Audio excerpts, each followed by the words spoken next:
And they can hear us. Hey everyone, hope you guys are all doing well. My name is D'Angelo Murillo, and welcome to my channel. You have stumbled upon this channel during a event every Sunday in October. We are doing Homies in Horror.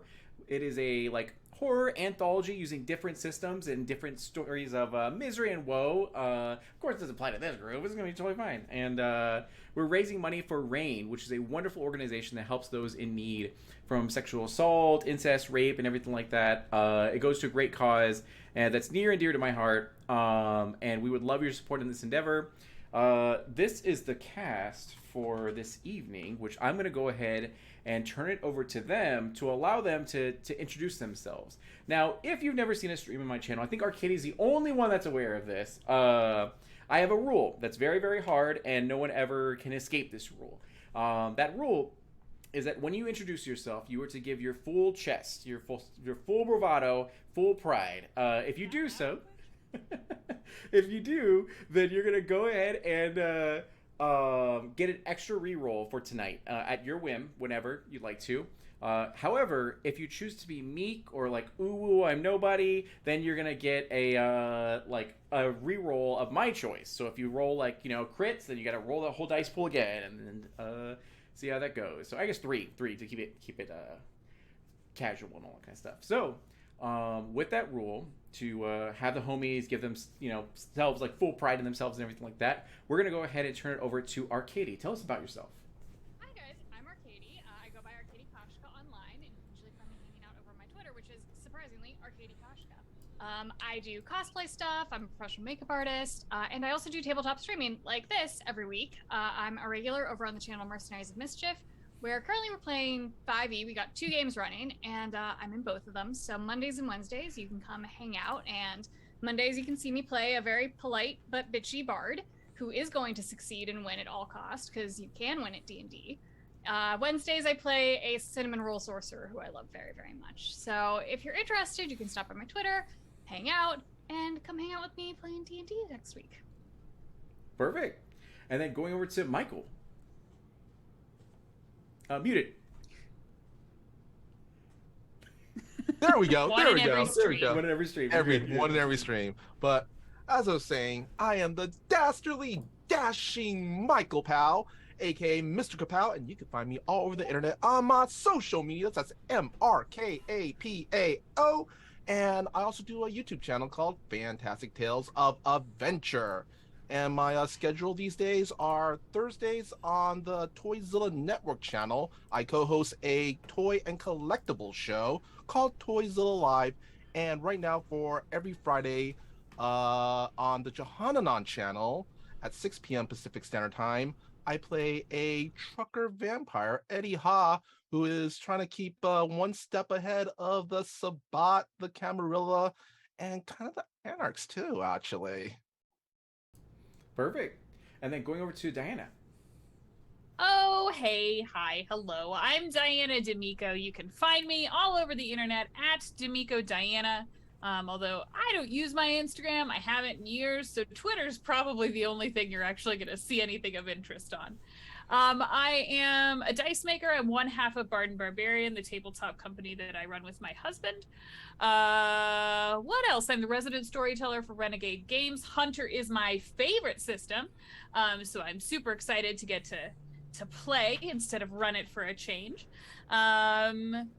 I'm doing a little bit of writing that has yet to be announced on some spooky things that hopefully you'll see next year. I think that's kind of it right now. I ain't doing shit right now. You're doing a lot, yeah. especially this month. Oh my gosh, yeah. Yeah, I'm running two shots set in 1999 over on Renegade Games right now, one of which features the lovely Paula Hawthorne. That our Hunter game was ridiculous. We'll be picking up our vampire game not this Wednesday, but the next Wednesday. So we'll go one right after the other, but they focus a lot on Y2K and why the 90s sucked. That's amazing. And then Paula. Hi, I'm Paula Hawthorne. You can find me at Art and Audio on Twitter. I'm a horror GM that specializes in safety and consent at the table. You can catch me this Wednesday for the second part of that Hunter game Diana mentioned, which will be airing on my birthday. So please, Wow, everyone happy has birthday. to wish me a happy birthday on that day or an early one now. Both are fine. I will accept them. I will also be in a Star Wars game later next month on Table Goth's channel. I know absolutely nothing about Star Wars, and that's why you should tune in. So good. Yeah, you're a Libra, right? I am. Yeah, I've never met a Libra I didn't like. Libras and Puerto Ricans. Never met any. It's either you've never met a Libra you didn't like, or every Libra you know is the most horrible person you've met. That's what I've gotten. Exactly. The bar is set so low. It's like, yeah, they're all the same. I guess it's fine. Yeah, that's fine. Yeah, it's all or nothing, and you know what? Fair. So good. So my name is D'Angelo Murillo. This is my channel. Thank you so much for showing up and supporting this event. I am a writer, a game designer, an event organizer, doing whatever I can to help our community out in whatever way I can with the resources that I have. And yeah, so tonight we're actually going to be playing Hunter the Reckoning. So a lot of people that frequent my channel know that I love and adore Vampire the Masquerade, but Hunter the Reckoning is actually focuses around normal everyday human beings with the courage and the bravery or foolhardiness to go and encounter those things that go bump in the nights, and not just vampires. You know, there's a lot of other stuff, and they don't heal very quickly, and their aggravated damage is a lot less forgiving than a vampire's aggravated and all that kind of stuff. So it's pretty fun. I really enjoy it. So when it comes to the donations, you will see that if you scroll up in chat, I did list various things that can influence tonight's session. It's focused on Vampire the Masquerade, but we can accommodate it for Hunter the Reckoning. So instead of having a blood bag, you will find a med kit or something like that can alleviate some damage and everything. So keep that in mind. If you want to help the homies or hurt the homies, you have access to that. What you're going to do in terms of donating is on Twitch, you'll see a donate button, usually under the actual VOD. Or in the chat bar, you can click that and be able to actually donate to it. Our current amount is $110, so hopefully we can get to $200 or $300 tonight. That would be amazing. And yeah, with that, we will go ahead and roll into tonight's session. So, you guys all reside at Monte Viejo Apartments in North Phoenix. It is a relatively quiet neighborhood with college kids and families filling a majority of the housing. You come and go each day as life demands with relatively little conflict. If there ever was any conflict, like too much weed smoke or loud dogs that bark or anything like that, you would always have a meeting with management in a sort of town hall fashion to review these concerns, and they were swiftly dealt with. Maybe not fully, but always a solution was brought forward that could at least alleviate the concern in some way, shape, or form. However, that was going well until about a month ago, when a group of young and oddly attractive sales representatives came knocking door to door offering nutritional supplements called Crimson Care. This special supplement was said to make you younger, faster, smarter, stronger, only for $49.99 for 20 pills. Not only that, but if you purchased them in bulk and sold them, you would get a discount on your own supply and be able to triple your income and all that. For one reason or another, you actually never had the opportunity to meet these sales representatives. Whether it be you work night shifts and they always visit during the day, or you simply just don't answer your door to anyone you don't know. However, you've begun to notice that everyone who met with them seems unable to resist their charm. Even Mr. Aguilera, who said yes, despite him being the most stubborn and the most vocal about issues in the community. And yet he is popping these pills and toting about how amazing they are. And in fact, he is looking younger and more spry than usual. Over these past weeks, you've watched your community, who have never really conversed with one another prior, are now actively spending time with one another and are doing barbecue cookouts and swimming together and casually chatting like it's a Pleasantville essentially. And it's kind of weirding you out a little bit, but sure enough, they started to knock on one of your neighbor's doors, and you were all there because your units are relatively close to one another. And it was at about maybe 2 p.m. in the daytime when this person was knocking on their door. They wouldn't answer yet, since they were home, despite being home. And one thing led to another. Things got physical, and the door ended up being shattered open, and the police were called.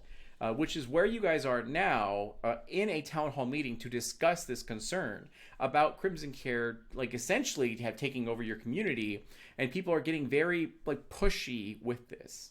So as we sort of zoom in to the situation, you guys are in the front office, in a lobby sort of area where there are seats, a table, all this sort of stuff. As you are kind of gathered around with some members of your community. Now, Roll20 doesn't represent everything, but it does represent some. As there's probably maybe like 15 people here, 20 people here that are very concerned about what's going on in their community. And meanwhile, Sierra, you are the assistant manager for the property, management company and everything, as well as your manager is next to you. And the two of you, for the past 20 minutes now, have been trying to talk the community members down from their concerns and trying to find a solution to sort of this stuff. And your manager is essentially like, we should just not allow it in our community. We should just ban it. That's probably the safest thing, but it doesn't seem to really satisfy most people.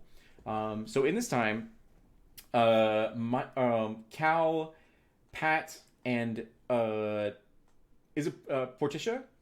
Portia.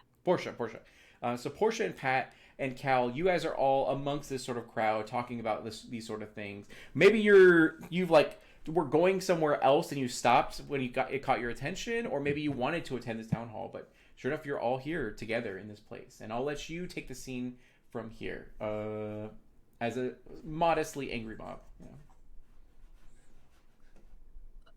Listen, we just can't have the cops here every night. It's getting to be disruptive, and I like to think that we are a tight-knit, safe community. It's just really not cool that the cops keep coming around and knocking on doors and trying to get witness statements and all that stuff. So yeah, Sierra, you understand we can't I know can't keep going this way. I know, but even if we ban them, the cops are going to keep coming around, at least in the short term, because if they show up, we do have to call them to then kick them off the property.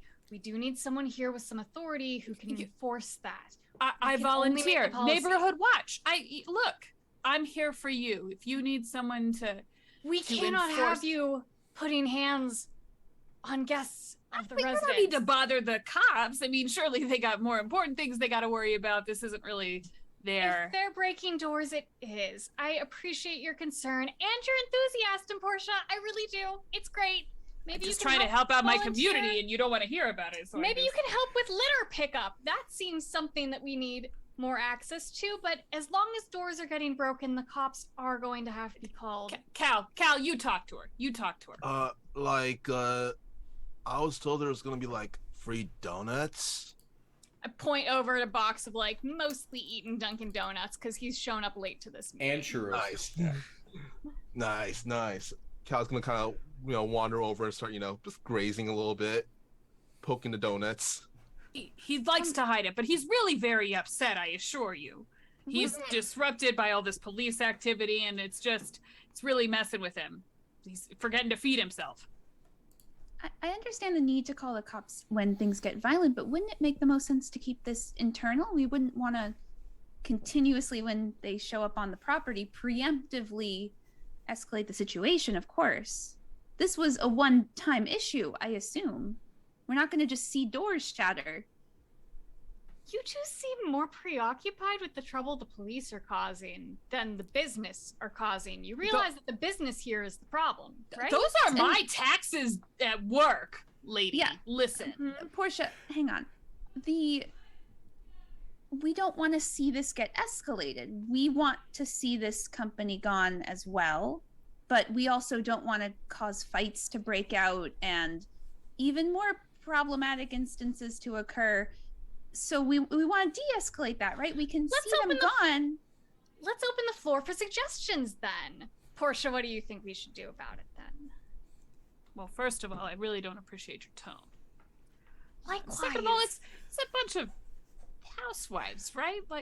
Just let me talk to them. Give me 20 minutes. It'll be taken Absolutely not. Look, I just don't understand why anybody would go after some kind of herbal enhancement like this. I mean, there's no reason. I certainly don't need anything to keep myself spry and young looking, so I don't understand why anybody else would either. And I just think that, if we talk to them, maybe they'll keep that crap out of the Talking to them hasn't worked. They've been here for months now. Well, with your charm, I understand it. Rest assured that the manager has already tried talking to them. This is already escalating and will continue to escalate unless we put a stop to it now. And I will mention, number one, totally unrelated, just a side note, all the children in this apartment complex are away at Disneyland with their families having a great time for fall break. Number two, what a great trip. Your manager is actually first name and last name PC. As she steps forward and goes we'll take all of your suggestions. We're gonna hear you out. I've already gone and done the initiative of having these flyers posted, and they will be informed that they're not allowed to be on property anymore. If they've already bought their stuff, they can use it at their own discretion, but they can't push it on other members of the community, and no one's allowed to sell on our property. No solicitation. As you see, there's a pile of flyers that are kind of on the counter and everything. Portia? Do we know who the first drug pusher was? You guys is it a neighbor that we're familiar with? No, actually. Well, sorry. So the first initial one were these three people outside of the community that came in and began to chat with people and talk with them and be able to push it upon them. But then members of the community started to push it onto other ones through barbecues and gatherings at common areas and all that kind of stuff, whether it be the gym and what have you. And the person who broke the door in was a 28-year-old dude who works in IT that has never really shown any harmful tendencies at all, and yet was able to full-blown break this door down, Spartan kick style and everything. And he's never been aggressive or anything like that, but sure enough, he was at this point, and yeah. And he's not here right now. No, he is not here, and all of the Crimson Care users are not here at all. And Cal? Yeah, I was wondering, of everybody assembled at this town meeting here, mm-hmm. Does Cal notice anybody who seems like they don't live here? So what you're going to do is make the first roll of the night, no pressure. You're going to go ahead and assemble your dice pool. And what you're going to do is going to look to your most relevant attribute and then your most relevant skill. In this case, it would probably be wits and awareness for that. So you're going to look at the amount of black dots in your wits and awareness, and then that is your dice pool. And that's about how many d10s you're going to roll. And then when you roll them, 6 and above will be a success. And just let me know how many successes you have. All right. Let's see here. And 3 successes. Okay, good. So you only needed probably 2, I would say. It's not too difficult. There are quite a few people in here, and they are tensions are getting higher. Even you can see this, as people are this is ridiculous. Oh my god, I can't believe this is happening to our community. Should we move? Should we X, Y, and Z? As you look around, everyone's pretty much on the same page that they're upset by this. However, you do notice that there is one person that just entered the front lobby, essentially the front door, and you know that to be Paula. What is the name of a girl you did not like in high school? Emily. Emily walks through the door as you see her, and she's a low-key influencer on Instagram, hit 10K followers and all that kind of stuff. As she was oh my god, it's good to see you, everyone. It's so good to see you. And she's a Crimson Care user. As she walks through, she's this is fun. Why wasn't I invited? What are you guys talking about? As she kind of is walking over to the counter and reviewing the material and paperwork and all that. And she's in full-blown yelling, so not everyone notices her. But we're going to say that Portia and Pat and Sierra and Cal do, because you guys are relatively close to them, yeah. I will spin around to face away from her as quickly as possible so that she cannot see my face. Because if she's an Instagram influencer, that's problematic. We're just talking, a meeting about drugs. It's drugs, ew, that's gross. I was a prominent member of the DARE program when I was in elementary school. As she picks up the flyer and looks at it, and sees clearly it's like anti-Crimson Care like material that's saying like we're gonna move it, you know, it's banned and all that kind of stuff, and she stops at that moment. I need all of you guys to make a Whitson awareness check. As there's a flicker of movement and you're unsure of what you caught. In the system, do we re-roll tens? No. So what happens is that you, if you have 2 10s in your dice pool, then that's critical. Yeah, that's a critical success. Okay, so I got 4, 6. I got 10, 10, 2, 9, 8. Tell me what that does. The 2 10s become 4 successes. 6. So that's yeah, 6 so 6. successes then. Yeah. Beautiful. You know her social security number. You know her blood type. Yeah. That's my job. And then, what about for the rest of you? I got a 10 and a 9. Okay, 2 successes. Okay. 3 successes. 0. Okay. Portia, you're spaced away, so that makes Turned sense. around Yeah. pointedly. You're just like, as you're like, which sucks because you probably follow her on TikTok, and you're like, I love her dance videos. Yes. Cal's gonna hold up a donut like to Emily, like, yo, free donuts! Ha! Anyone with 2 successes or above would have seen that her eyes dilated like massively, as like she has like these, you know, light green eyes, and she like smiles usually, and is you know, pearly white teeth, and as she picks up this paraphernalia and looks at it, and like suddenly her eyes flicker, she's like, oh wait, I don't understand, like what do you mean you're gonna ban like Crimson Care? It's amazing, like it's wonderful. It's not just Crimson Care. Please rest assured this is not targeting one business. It's going to be all solicitation.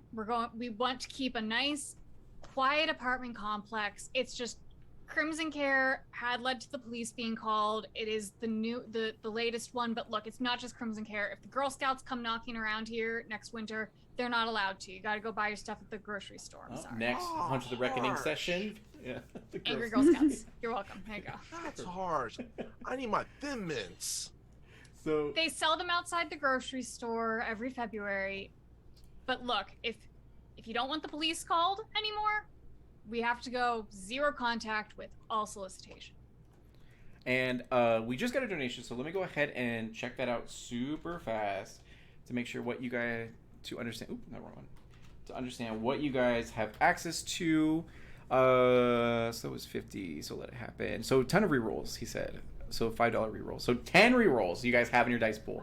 Apparently including myself, but for what's gonna happen next, I'll let you guys have the 10 rerolls. So at this time, Emily like comes over with her stupid face, and she like looks over to you guys and goes like, no, like this isn't right. Like Crimson Care is amazing. It helped like cure my acne, and I feel so much more confident, and I've gotten a lot more followers from it, and I tripled my income just like they said, and like you can't ban it. Like I won't allow it. As she like starts to get really gnarly. Could I kind of just like tug Duke or Pat to the side rather? Of course. Hey, if they're all dealing this Crimson Care stuff, how much cash do you think they have on hand here? A good amount. But do you think that's a good idea? Now? I mean, it sounds like we're gonna have to leave anyway with all this shit going down, so why not? Oh, it's such a nice, safe house. I don't want to move it again. If We've been over this 1,000 times. Whenever we pull a job, we have to leave, which means you can't get attached to the cornices or the arched doorways. What was it about this one that you really enjoyed? Settling in. The views were the best of this one in the last few months. It's nice to look out the window. The look you're giving me is telling me that this is not important, but it is to me. Look, the plan is to get enough cash to go north, and then you can have the most beautiful views you want. You, me, and Moira will get a cabin somewhere in the woods. We won't have to see anybody ever again. Okay, yeah. I don't think now's the time, but I can start to look to see what kind of money is moving through with this thing. I mean, Emily just said she tripled her income. I have so much money in my bank account. It's stupid. As she like is yelling. Yeah, Listen to this dumb bitch brag. I can look. I can I can see how feasible this is, and then we go north. Just don't get yourself worked up, because I know every time I suggest something like this, you work yourself up into a tizzy, and then I'm you not remember worked what up. happened in Albuquerque. I'm not It worked wasn't. up. It'll be fine. I'm cool. You had an I'm asthma so cool. attack at the bank. It wasn't great. And now I keep my inhaler on me when we do difficult things. Duke, See, I'm learning. I'm developed. this is easy. She's a moron. So as you say that, once again, if there's anything that you feel would trigger you, please let me know, because it's going to go off the rails at this point. So at this time, Emily gets more and more aggressive in her stance as she's talking to NPC, and is like talking to the manager essentially, and the manager's trying to calm her down, being like, we never allowed this stuff. Like, it's not okay that this is happening. You have to understand the reasoning. We're so sorry you feel this way. And she goes like, it would be amazing. Just like, have you tried it? You probably haven't tried it. That's why you don't know. Like, you need to just try it. As she reaches into her purse and pulls out, one of these pills and offers it to NPC, and NPC's like, no, I'm good. Thank you though. Like, I appreciate that, but I just don't want to. And she's like, no, you have to. Like, you have to try it. As suddenly, you watch as her eyes begin to turn black, and her veins in her arms begin to darken as they start to go up. And they're like, oh my God, what's wrong with you? She's like, nothing's wrong with me. I felt like better than I've ever had in my entire life. Like, you would know that if you just took it. As suddenly you see her muscle mass begin to just explode from one arm to the next arm. And she goes like, you need to take this, as everyone here is beginning to stop what they're doing and reasonably back up as they're like, what the fuck? As some people, half the group, are leaving immediately, as she's like, you need to try this, as literally her teeth are falling out and like black ones are replaced as sharp talons begin to appear, and she goes like, just try it, as she forces herself on NPC and is like, oh my God, and things are getting gnarly. How would you guys like to react? Can I see that Cal's kind of just Still standing eating? at this point? Like, I'm hungry. Is that weird? Crumbs is like falling out of his mouth, nudging. Let's see, Clara, right? Sierra. Yeah. Sierra is, and then looking at the happy donuts. Was there something in the donuts? I'm like halfway to calling the police already, because like this feels like busting. This is like an elevated bust-in door thing, and like Portia can deal with it because I'm pretty sure we need bigger guns. Like her So yeah, veneers I'm fell like, again. Yeah. yeah, I'm like scooting backwards. 100% gonna let my manager take all of this fall. Literally. But take her job when she gets fired inevitably. So I'm like ducking backwards, got my cell phone and my smartwatch out, and I'm calling the police. Speaking of bigger guns, Mhm. I would like to pull out one of mine, Of course, yeah. and I'm probably gonna just almost take a protective stance in front of Pat, Sure. and I'll just extend the gun and say, Emily, cut it the fuck out.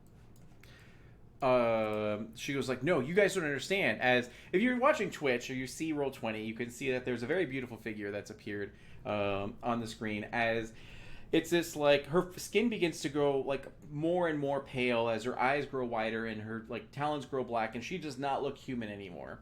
As she like essentially like she drops the pill because her body's just convulsing everywhere.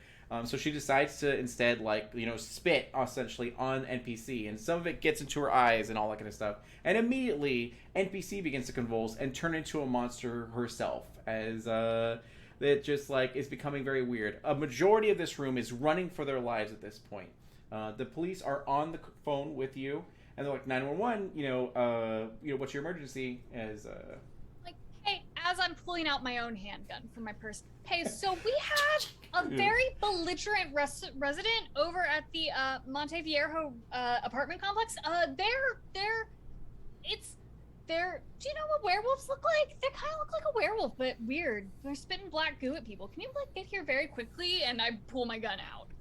sure. I'm also gonna pull my gun out.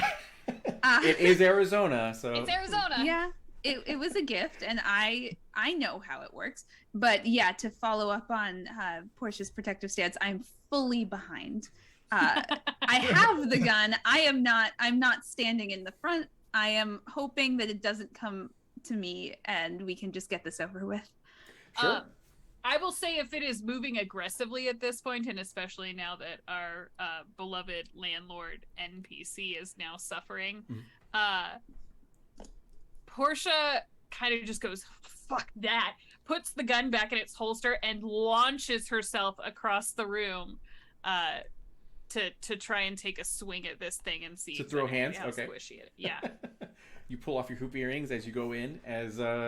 Okay, so what we're gonna do for everyone who hasn't played Vampire the Masquerade or Hunter the Reckoner, it's been a while. How combat works, at least in my games, is 3 and done. So you only get 3 rounds and it's over. You move forward with the story, better, for better or for worse, essentially. So what happens is that you essentially go at the same time.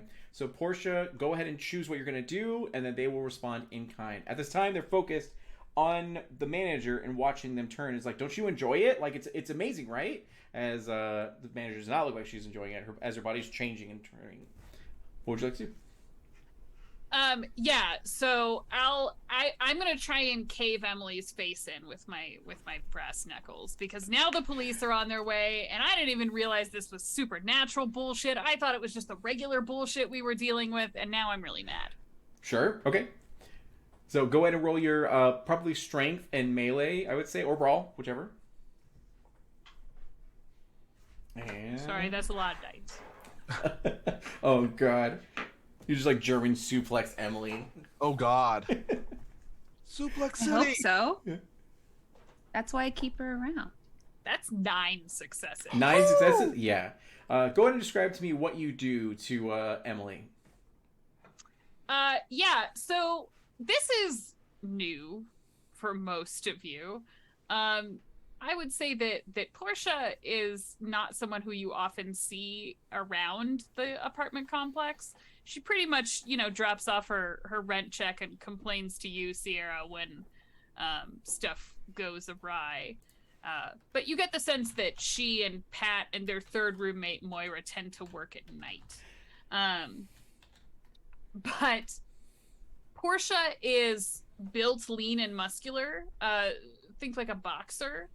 And she literally just launches herself through the air, sort of like throws a leg up over this monstrosity's shoulder and grabs the head and just starts pounding away, right at the bridge of where a nose would be, to completely mess this up. Perfect. So you do so as you throw a haymaker left, right, center, and everything like that. And as you do so, her face does crack and break under the force of your punches and everything. As black ichor even comes out. It's not even normal looking blood. It's just very odd, really weird and thick. As you watch this NPC is fully transformed now and kind of fairly gets up and skitters around, and she goes oh my god, this is amazing. Everyone needs to try this. And it's Sierra, come over here really quick. As she kind of calls to you now. She has 2 heads and 4 limbs, or sorry, 6 limbs, I guess. And as she looks over and she goes everyone needs to know about this. As she immediately unhinges her jaw and screams really loudly into this entire area. Now the entire area fills with this noise as all of you kind of you know what? Everyone go ahead and roll. So go ahead and do a, I don't even know what it'd be. Probably a resolve, and let me look at the character sheet really quick. Let's do a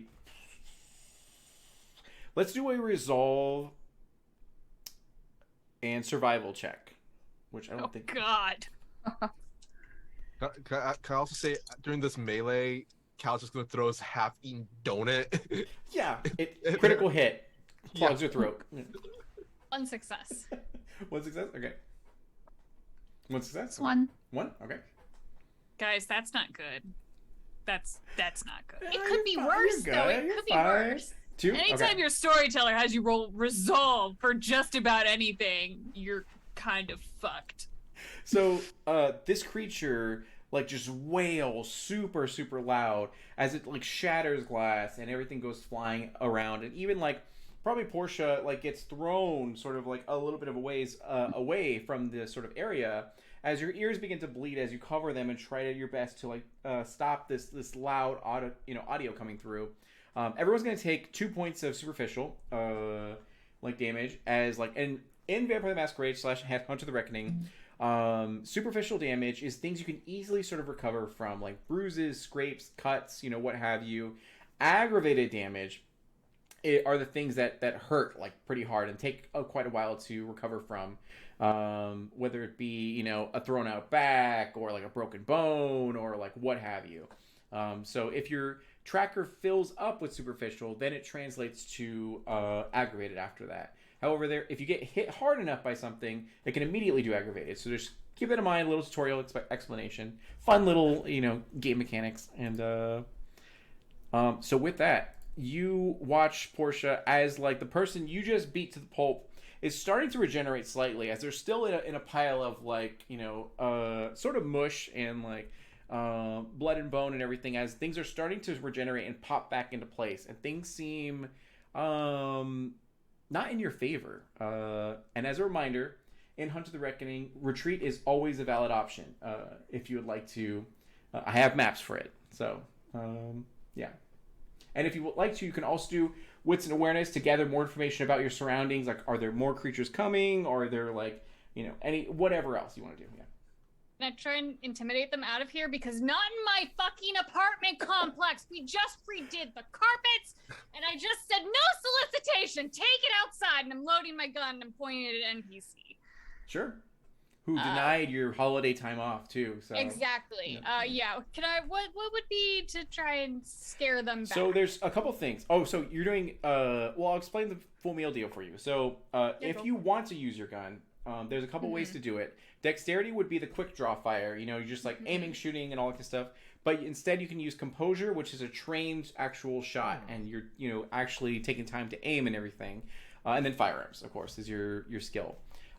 For intimidation specifically, what you're going to do is you can do your either charisma or manipulation, and then your intimidation is in there. So however you feel like you're sort of doing it. I would say manipulation is more like you're using, gaslighting or what have you to like, manipulate that. But in a straight yell, it'd probably be charisma. Yeah. Yeah. Can I do manipulation, intimidation? Sure. That's fine. Yeah. Cool. Yeah, let's do that instead of shooting first, because I know how many bullets I have. That is 3 successes. 3? Okay. So with 3 successes, and you're shooting NPC who is aware of the situation, they get 4 successes. Nah. So in this time, you go to shoot at them, and you shoot like 3 shots. Oh no, sorry, you don't shoot them. You just intimidate, right? Yeah, scream. Correct. So, shoot after. Scream, manipulate first, shoot second. Huh. So what happens in this time is that you point your gun at them, and they like freak out. Like whatever bit of humanity is still inside of them knows to fear, a gun and everything, and they kind of like shriek away for a moment. But then they look at their muscle mass and their like iron splitting talons and everything, and they look back to you as they begin to snarl and sort of growl and kind of inch and creep forward a little bit. And yeah, so you failed in this, but just barely. Seeing these bones sort of shuffling back into place and hearing flesh begin to rewrap itself. Super chill, yeah. I think you would just sort of hear Portia say from across the room, "Oh no, you fucking don't." And then I'm gonna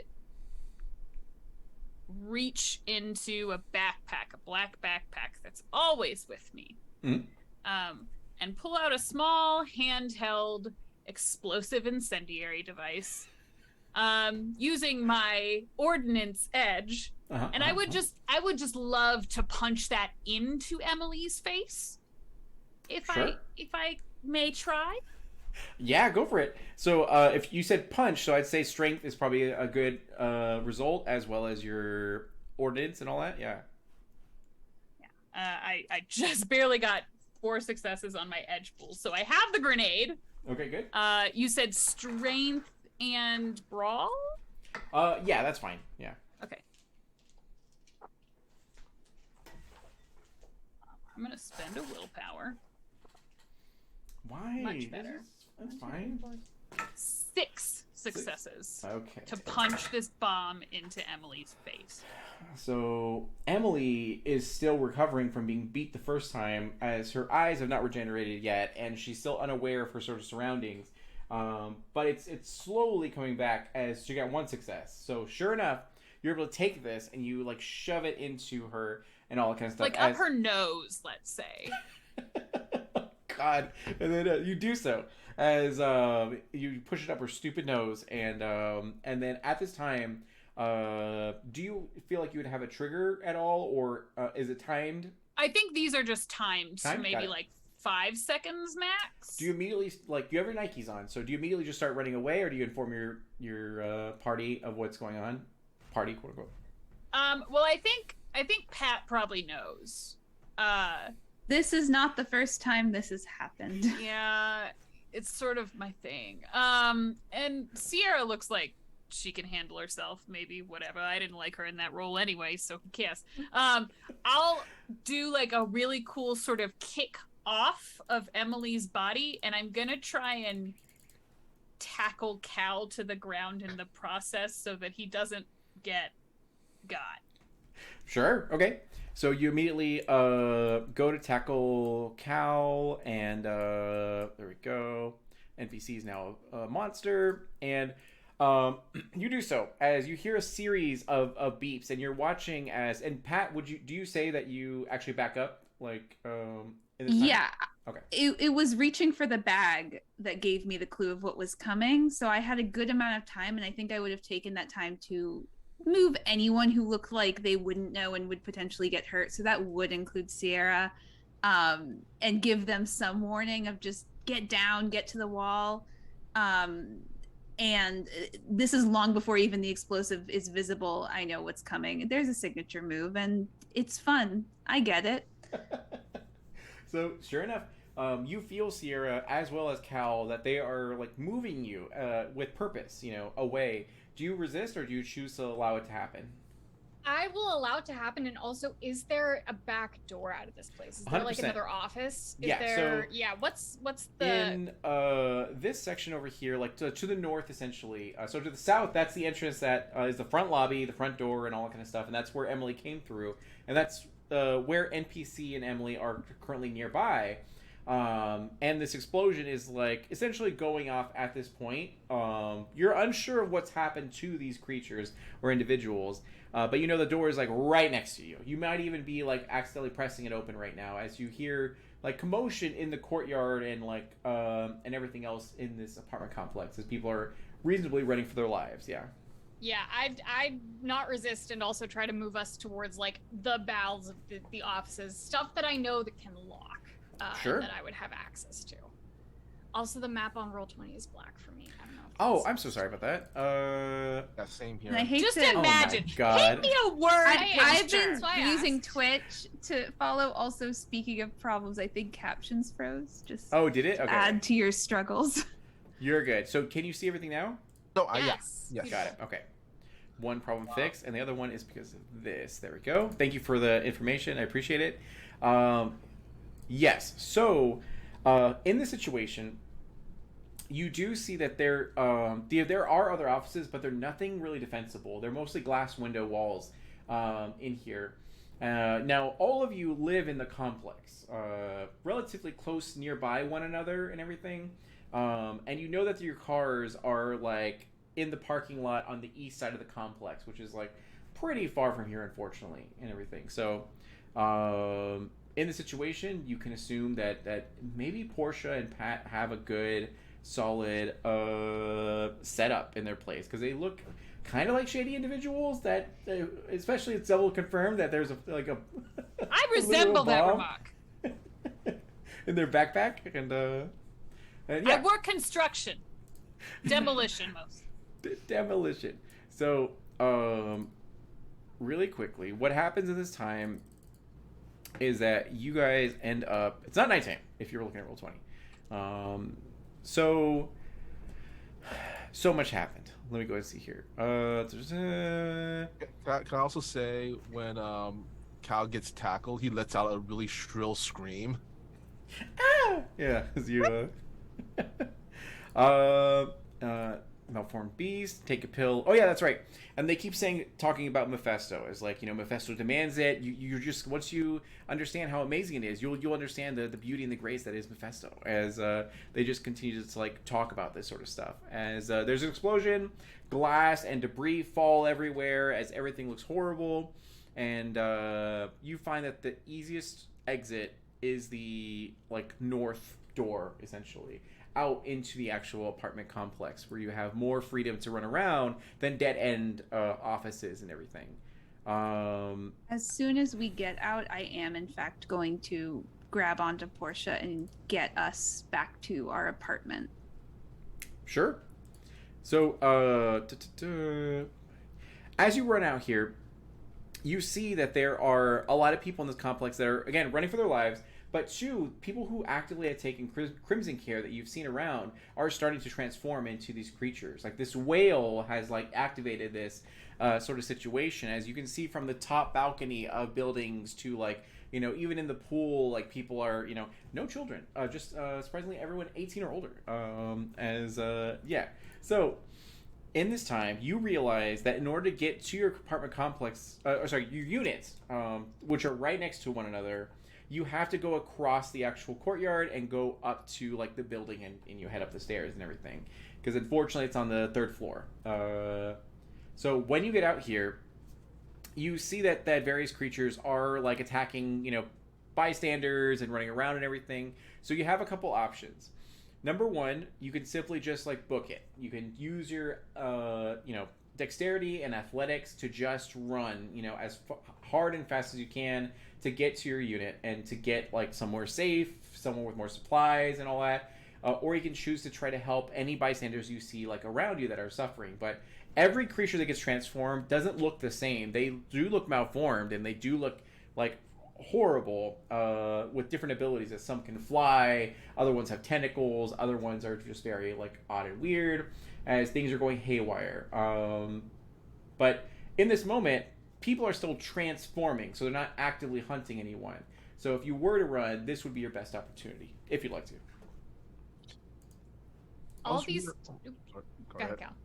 I was gonna say, would it be possible to make a roll to have Cal try to figure out where would be the safest place actually in this apartment complex? Sure. So what you're going to do is you're going to roll your, I would say either intelligence or wits, and then either your awareness, or even maybe investigation or so. Okay. Could I also just make a roll perhaps to try and plot out the easiest way to cross this courtyard, just see if there's a collection of them and to go somewhere where there's not a bunch of it, or are they just evenly spread out? You go for it. No, you can absolutely do a wits and awareness check to like survey the area and then see what the best course of action would be. Yeah. So 3? Yeah, 3. Sure. So with the 3 successes, you definitely can tell that like this place is like compromised. You got to get out of here, essentially. Ultimately, at the moment though, with the amount, like probably like 20, 30 people that are around that you can see that are being affected by this or running for their lives, and as every moment passes, your situation grows more dire and worse. And you yourself, Cal, I think you're the only one without a weapon. Is that right? Other than like lightning and thunder and all that. He had a donut at one point. You threw that. Yeah. There you go. I don't know why that didn't work. It didn't cause an explosion, but it did cause diabetes. That wasn't their secret weakness, I thought. Yeah. Right? I mean, their blood sugar, if it were low, would be kind of a big thing. Well, that's it, everyone. You found out the... Yeah. It was a pink French crawler. I'm just putting it out there. Pink French crawler. There you go. Written by M. Night Shyamalan. Exactly, Their weakness was sugar the whole time.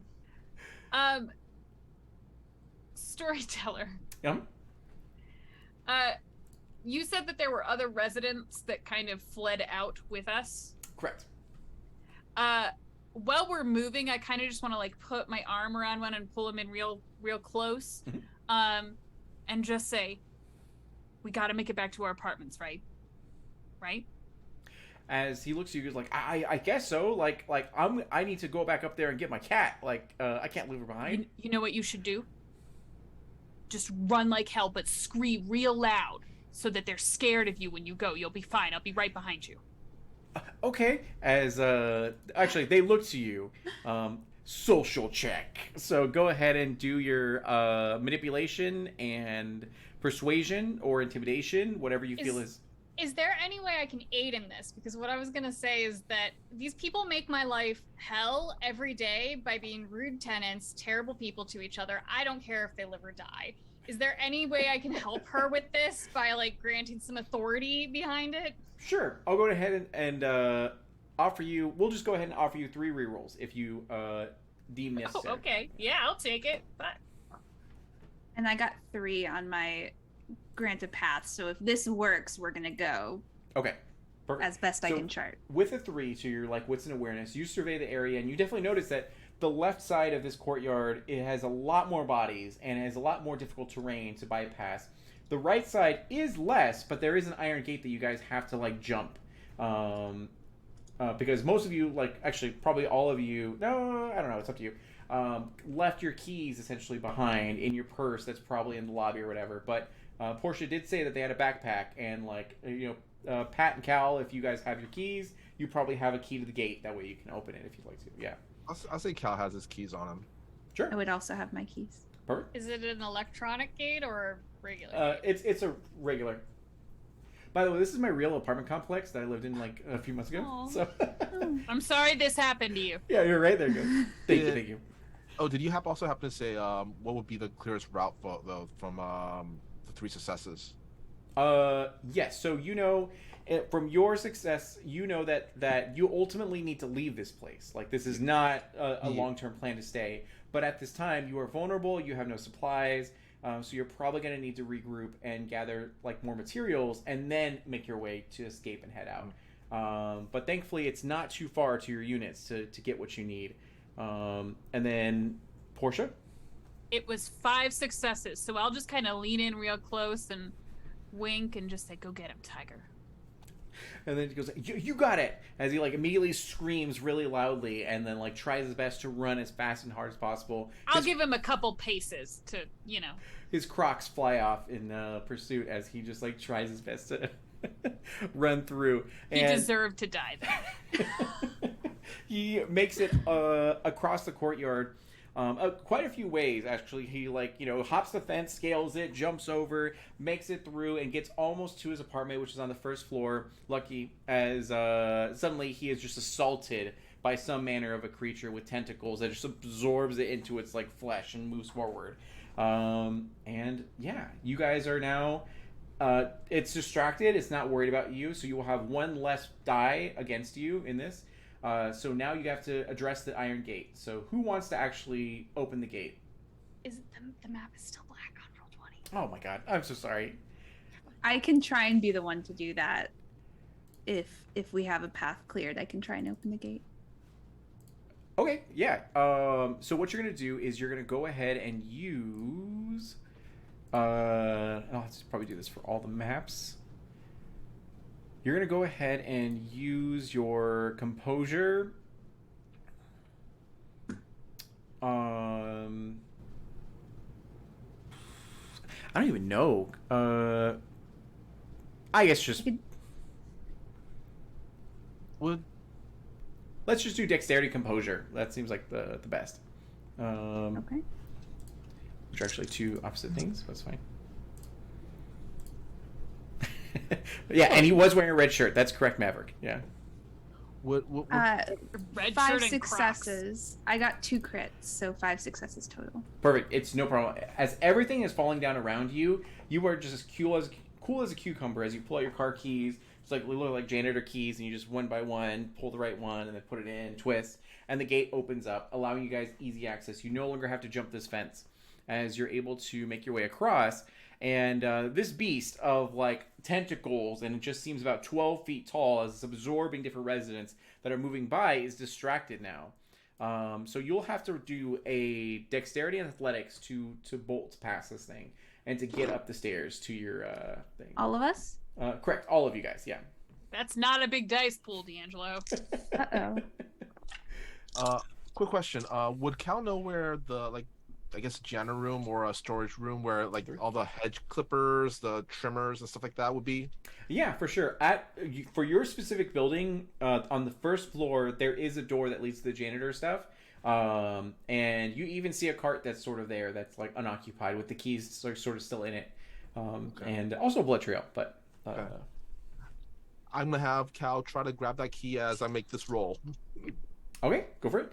So you're gonna have a higher difficulty because you actually have another goal in mind with this. So Sierra got 3, and then Pat 2, 0. Okay. So Sierra, you have your Nikes on as you are running through this area. And Cal, what did you get actually? 4 and a crit. 4. Okay, yeah, both of you guys are fine. So you guys bolt through here, but you do look back to notice that Portia and Pat are not doing so well. They are Not runners. Yeah, not runners. So, would you like to stop and help them, which would give them 3 rerolls, or would you like to continue forward? Me as a player would like to help them, but me as a character, Portia gave me a lot of lip earlier in the game. I will stop once I've gotten where I'm supposed to be and provide cover if possible, but I'm not going out of my way to help you guys. So I'm gonna say Cal is, he's a good guy, easygoing, laid back guy. He's gonna look back and go, "Oh shit," and kind of looks over at Sierra and then just run back. So I'm God damn it, I don't have my gun out, half ready to run, half ready to shoot. This is like Until Dawn. You have left trigger and right trigger. Yeah. Who do you want to help out? Portia or Pat? Which will be close? Which just got you closer? Equally. Equally, okay. Yeah. Well, I guess Portia would be closer to you, but I'm just gonna roll successes. even odds. Portia wouldn't have taken an extra step without Pat. Okay. Okay. Going with Pat. Okay. So Pat has 0 successes. So what you're gonna do, Pat, is you're gonna re-roll 3 dice in your dice pool. Oh, all 3 dice? Great. You could rouse the. Oh wait, yeah. There are desperation dice, so you could add a die into your dice pool for that. Yeah. What desperation level are we currently at? I feel like we should be at a 5 already, but the game just started, so. We're gonna say 5. Yeah. So if you so explain to me, fellow storyteller. With desperation dice, do the players get to call upon it at their will, or is it forced upon them? Hunger, essentially. You can call upon your desperation dice pool whenever you are completing an action that is related to your creed field. So Pat being inquisitive, That's right? correct. Okay, yeah. Anytime that Pat is trying to glean new information or figure something out about our quarry, that's when Pat would be able to go ahead and add the desperation dice to the dice pool. But it can't just be for any old action. No. Got it. Okay. And is it So, for example, running. Yeah. Now, I could do it, which I forgot about. If you want to do that, you totally can do it. So, other question, is it, can you pick and choose 1 through 5, or is it everything or nothing sort of thing?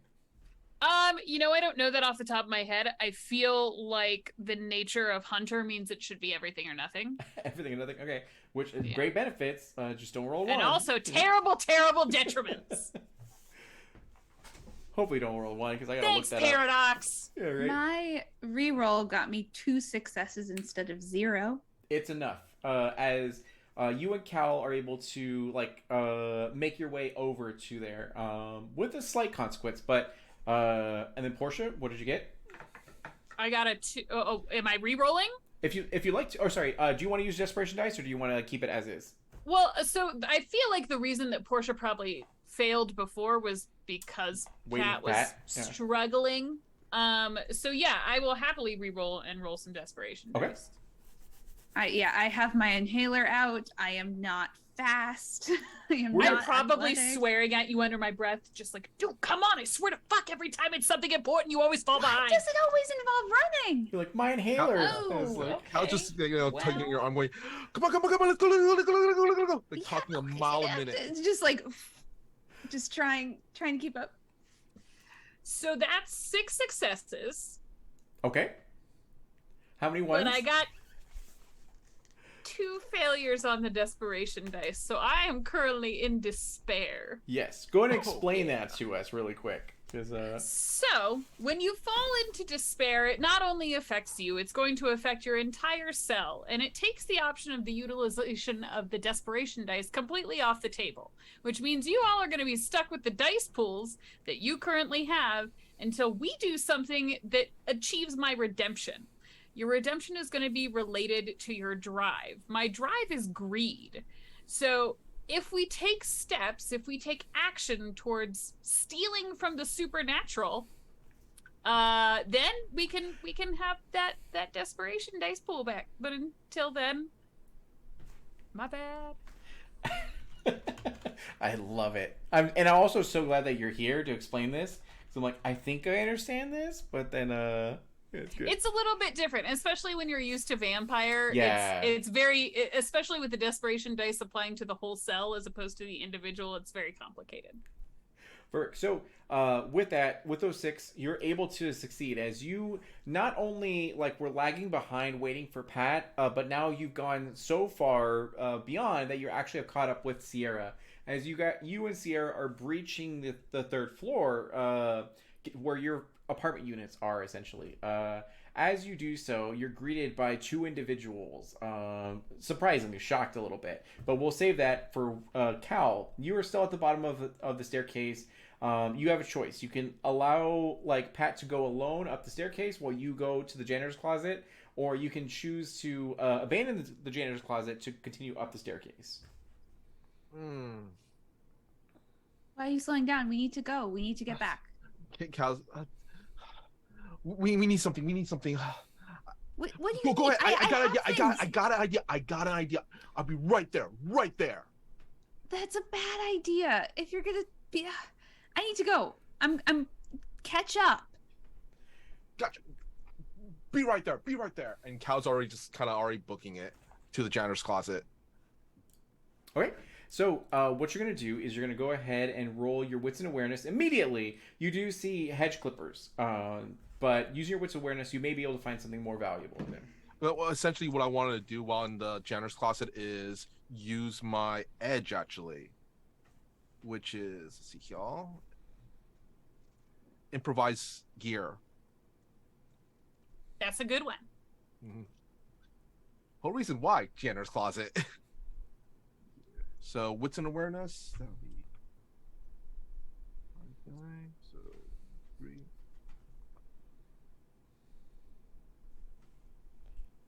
I got 2 successes. One of them's a 10. Okay. So with those 2 successes, you look around this area and you see hedge clippers, you see a fire axe, and you see various other like materials, essentially a toolbox and a bunch of stuff that you could grab if you deemed sort of necessary. Do you have anything on your person, like a backpack or anything that you feel like you would have? If you don't mind me, just hammering that he has like a backpack on him. Sure, that's fine. Yeah, because I was wondering, because me as a player, one of the things I would really love is to grab, you know, that spray thing that you have to pump to spray ants. Yeah. That and some lighter fluid, and see if there's some kind of, you know, lighter or something. Sure. We can say that you have a lighter on your person, and then you find those chemicals as you like immediately get them out, and you make your way upstairs. So zooming back upstairs, Pat, Sierra, and Portia end up looking and finding 2 essential like you know Mormon teenagers that are sorry not teenagers young adults, as they're like, hey, do you have a moment to talk about Joseph Smith? As they kind of like look to you guys as they're unaware of all this sort of stuff, and it kind of freaks you out for a moment. You said we're on the 3rd floor? Correct. We don't allow solicitation in this building. I'm sorry, you're gonna have to leave. I body check one over the railing.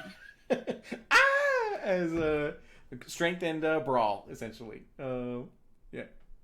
And then Cal immediately like heads up. Yeah, and he's like right behind you guys, huffing and puffing, but still there. Yeah. When he gets there, he's going kind of like 4, okay. dry heaving almost a little bit. You do so, no problem. As they're like, "Hey, what's going on?" As like they fall over into like a tree essentially. As like, "Oh my God, Steven!" As like he runs by you guys. And, why did you do that? as creatures of horror and malice like are just swarming this sort of area.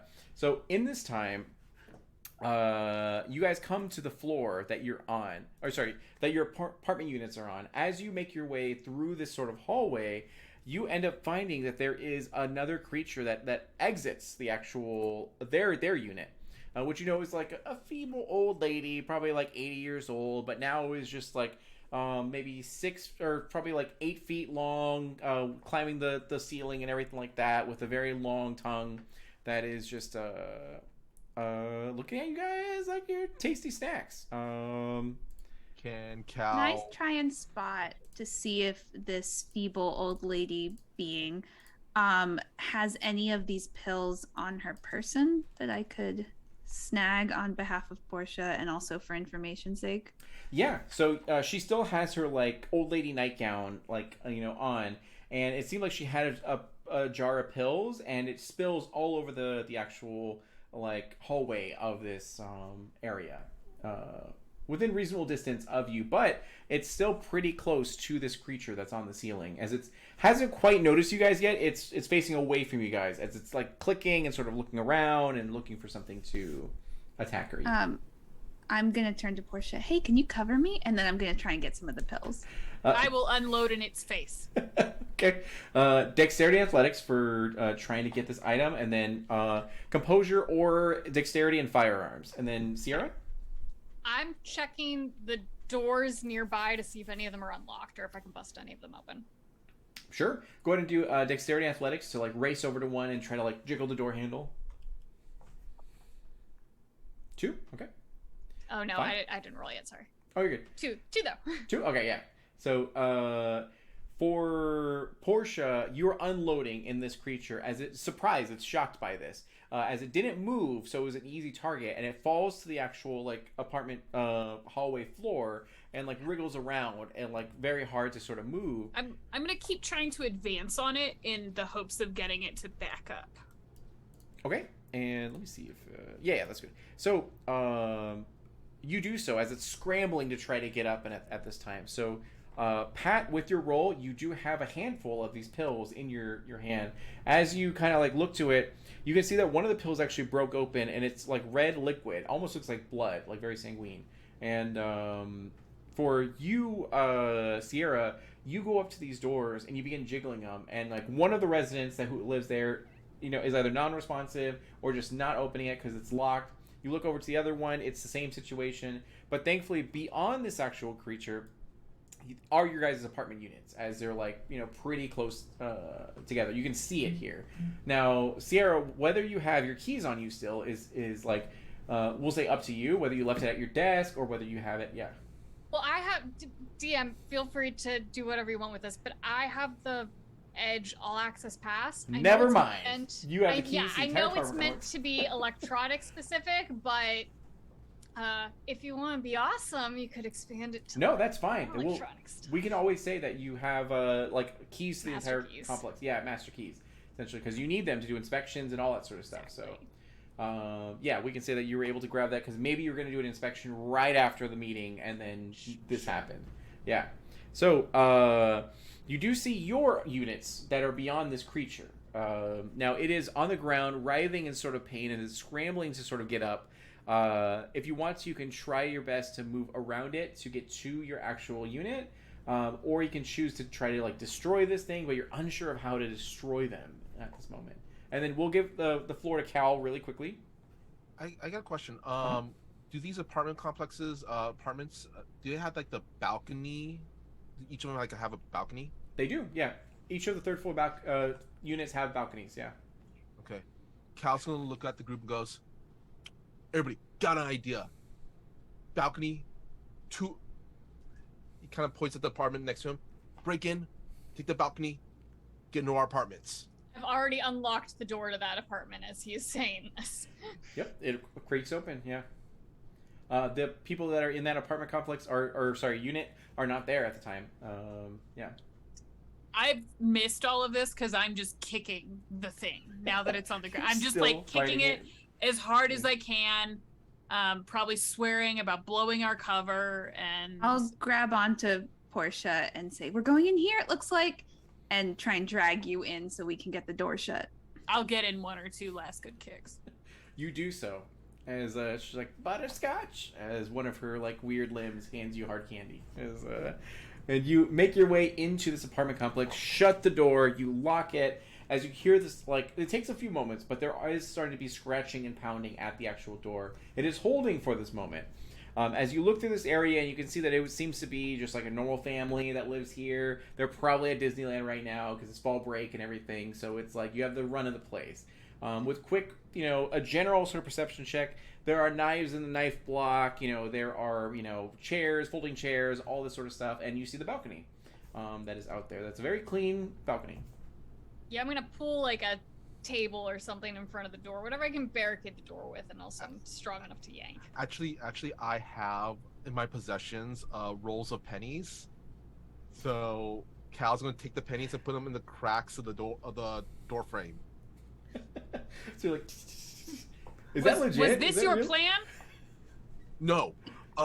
We could probably get back to our apartment, and I'm just saying, y'all look like got maybe something probably at your apartment that probably help with the situation.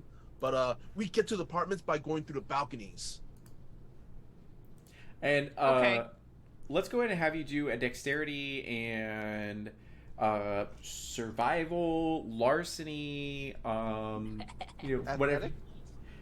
If you want to do athletics, I guess that's fine. As you like take your pennies and you like try to put them in the door. Yeah. You said larceny word? Larceny. Oh, Larceny. that's just for you. That's not for. Okay. Okay. You and I both are like, did larceny. someone say larceny? Exactly. You do find a safe in this in the master bedroom though, as you screed by. Oh, Oh yeah, that's where we are. Try and crack it. Yeah. 2 successes and one of them's a 10. Okay, so with those 2 successes, you end up like doing most of the door frame with these pennies. Not all of them, but you're like, okay, it's probably time to go because this door is starting to the amount of force hitting it is getting stronger and stronger. And so you guys, Portia and Pat, are going to this master bedroom that has a safe. So you'll probably want to do wits or dexterity, and then larceny, whatever you feel is most relevant for this. I'm probably playing support to Pat on this one. Duke was always the one with the brains when it came to cracking safe. Is the safe electronic or? Nope, it's just like a dumb safe essentially. Yeah. Yeah, I can do wits and larceny then. Does that work? Yeah, go for it. So Meanwhile, I'm gonna stand in the doorway and just try and take up as much space as possible so that Sierra does not notice what's happening. If I did notice, I could open that for you real fast. I'm just saying, I'm real good at stealing money. So am I. Can I spend a point of willpower though? 100%, yeah. And then Sierra, what would you like to do at this point? Would you like to prepare in the balcony to like size it up? Yeah, at this point, I'm gonna be sizing up the balcony because like whatever they're doing is gonna get us killed at this point because they're already being real slow. So yeah, I'm gonna size up the balcony and see how we can hop across it. See if there's anything we can like cobble together to make it easier to hop across. Sure, yeah. So you look out of this balcony and you see that there's a bit of a distance between this balcony and the next, probably maybe like 5 feet or so of distance or space. Like reasonably, you could make it, but if you fail, then it could like hurt quite a bit. As you look out to this balcony, you see that all of these sort of fiends, these like infernal sort of creatures, are beginning to grow in number as they're converting people that they're actually like attacking and everything, and it's becoming like just a sea of these areas, and the police are like immediately engaged with these individuals as well, as like there's shots being fired both by residents as well as police and everything, and things have gotten haywire and out of control. In this situation though, as you were walking through, you did see a kid's room that did have various sort of like items in there. One of which you notice is like a jump rope, and there's other things that are kind of like around here. Doing Wits and Awareness might be able to find you items to aid in this endeavor, meaning that the difficulty for this check would be lowered if you found something suitable to your needs. And yeah, then, can I? Yeah, can I like look for like anything that looks like rope? Maybe a kid's bike helmet in case anyone falls. Sure, yeah. So go ahead and do a Wits and Awareness, and then Awareness. for Pat, with your 4 successes, you're able to crack open this safe. As you open up, and you find that there's a pretty sizable magnum in here with quite a few bullets, probably like 20 sort of like rounds in here, and as well as some money that's in there, and some other like documents that are of importance. Yeah. I'll toss the money and the documents in my bag and turn around to Portia and say, I have a present for you. Oh, Hold out the gun and the bullets separately. you want an upgrade? shouldn't have. As- Yes, I do. As you all hear this audio from like the master bedroom, and then Sierra, with those 4, you do find various items. You find the jump rope. You actually find hiking equipment that's in there as well, with 50 foot of rope, as well as a folding table that you could like seemingly put across as a way to like walk across or something like that. Will it hold all of your weight? You're unsure, but it's still an option, and various other things of importance in a while. Yeah, we're gonna set up all of this. We're gonna overkill this because looking around this group, we don't seem like the most physically fit. Like, I know I'm not physically fit and just do Other Pilates. than Portia, I who has outrun... like 12 abs. Yeah. Yeah, and Portia I could was the throw last... you to the next balcony. What the fuck are you talking about? You were the last one to get to this stairway, so I have no faith in your ability to get across this at the moment because I haven't I seen wasn't the the proof of last it one. So, I will yeah. sit back and watch because now my pride has been damaged. So, Cal, what would you like to do in this time? As you hear Portia and Pat, like, cry out in joy about, like, what they found in the safe, and you also see Sierra rushing through and gathering different items, going to the balcony and beginning to set things up to help out. I was wondering if I could help out with the setup with the Edge improvised gear again. Absolutely, yeah. Yeah, So- so it's intelligence plus, it says craft, technology, or science. Mhm. So I So can you- just choose any of them? Correct, yeah. So you do your intelligence, and then whatever you feel is most relevant for the craft, technology, science. In this case, it'd probably be craft or science, as you play with physics and, like, weight distribution and all that kind of stuff. Whatever you think is best, yeah. Actually, I'm gonna go with I'm gonna go with craft. Okay, They're all one anyway. that works, yeah. And because I do have craft design, can I use the specialty to say he's gonna make it look pretty too? Sure, add that extra die. Yeah. All right.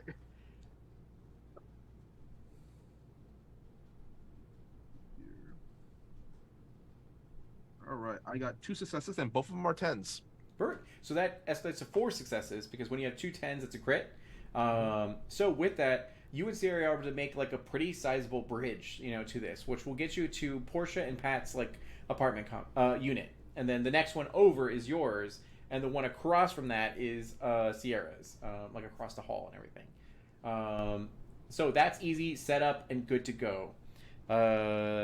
It is at yeah. So what would you guys like to do in this time? Seeing an avenue to our apartment, I will absolutely step up and just kind of go. Sure. Yeah, we need to get back to our apartment, so I'll be with Portia. I don't know if I'm as readily gonna jump across or get across, but I'll watch you. My one of my flaws is living on the edge, so like yeah, I'm gone. Something dangerous. The moment it's set up? is living, I'm like, hell yeah, this looks sturdy. Let's go. So Sierra, you'll go first then, and go in and do your athletics and dexterity, or dexterity athletics.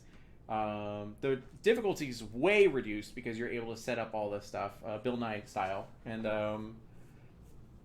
3, no problem at all. The difficulty for this is 2. So you're able to succeed, and you get to that balcony. And Portia and Pat, what does Sierra see when she looks into like the window to your guys' apartment? Well, you're coming at it from the wrong angle, so it's not as put together as it's supposed to be. But you do see a really cute little sitting area, because this is like the living space of the 2-bedroom. that is set up exactly so that if the door opens, you can see that as the background if we were to answer the door. Everything else is tech. You can There's see, yeah, go ahead, please. No, I was just gonna say there's like one corner of this space that's been taped off with masking tape that's clearly like the Porsche station that's nothing but C4. It's all C4. It's just crate upon crate upon crate sitting there. And I think the style of organization differs extremely from the Mine's a hotbed. aligned cable management that I have. There's a drone charging on a port. There's a couple of different banks of computers, and there's 2 doors going into each of the bedrooms that are, I believe, currently closed. Sure. So you make it over first, Sierra, as you look at this, and like you probably see the C4 immediately. Oh, actually, maybe you won't know what C4 looks like. I mean, it's labeled. Labeled, yes. Yeah. C4, dangerous, explosive, There's a no sticky candles. note on it. I mean, that way no one touches my shit. You know, you gotta... There you go. So you know exactly what it is at this point. Now, Portia, you'll go next. So athletics, dexterity. Just a fish for some failures. 2, you're totally fine. You make your way across. You hop over to the balcony and you see Sierra like looking in. Would you say your back door is locked, or would you say it's unlocked? I think I would have a key. I don't know if Portia would have a key, because we would lock our shit up if we left. I would 150,000% not have locked the balcony door, because I'm just begging for someone to try and rob me. Like, give me a reason. So I'm going to go ahead and leave that up to Pat, because Pat probably checked all the doors and windows before we left the apartment to make sure they were all taken care of. Oh, I certainly did. And I'm sure you went out and had a smoke last minute and didn't lock it up behind. So only so much I can do. We'll see it's ajar as it's slightly opened. And I'll turn around to Sierra and just go, don't fucking touch anything. And swing the door open and walk inside. You guys do so. And then who would like to go next? As Cal and Pat, you look to one another. Portia, before you go in, can I have a hand? Yeah, and if that's enough to maybe give me a little bit of extra You have an help. extra die in your dice pool, yeah. And it's dexterity and athletics. Correct. Okay. Your favorite stats? Your favorite? What did chat give us rerolls? Is that? Yeah, you guys have 10 rerolls. So each one is going to represent a die you can reroll. So if you want to roll 10 3, dice. so it'll pull from the I'm gonna take 3 out of that pool from us because I don't want to die today. Not yet. Anyway. Why? Okay. What? I mean, what a dumb way to die, considering everything that's The happening. bridge and You just fall 3 stories. Yeah, and I think Pat's too nervous to let this go badly. 3 successes. Okay. Thank you, chat. So 3 successes. You get on your hands and knees and like shakily crawl, across this. As you were doing so, it was actually shaking the bridge and starting to like shift it upward. But Could you do this with a little bit of dignity, please? No, that's not part of this. I want to live. And I'll just like fall into your arms as I get to the other side. And Cal, you're the last one over here. As you hear the sound of the door get shattered open, as this creature is like just snarling and like moving its way through, trying to figure out where you guys are. Yeah. Cal's gonna look back, give another shrill, and let's see here.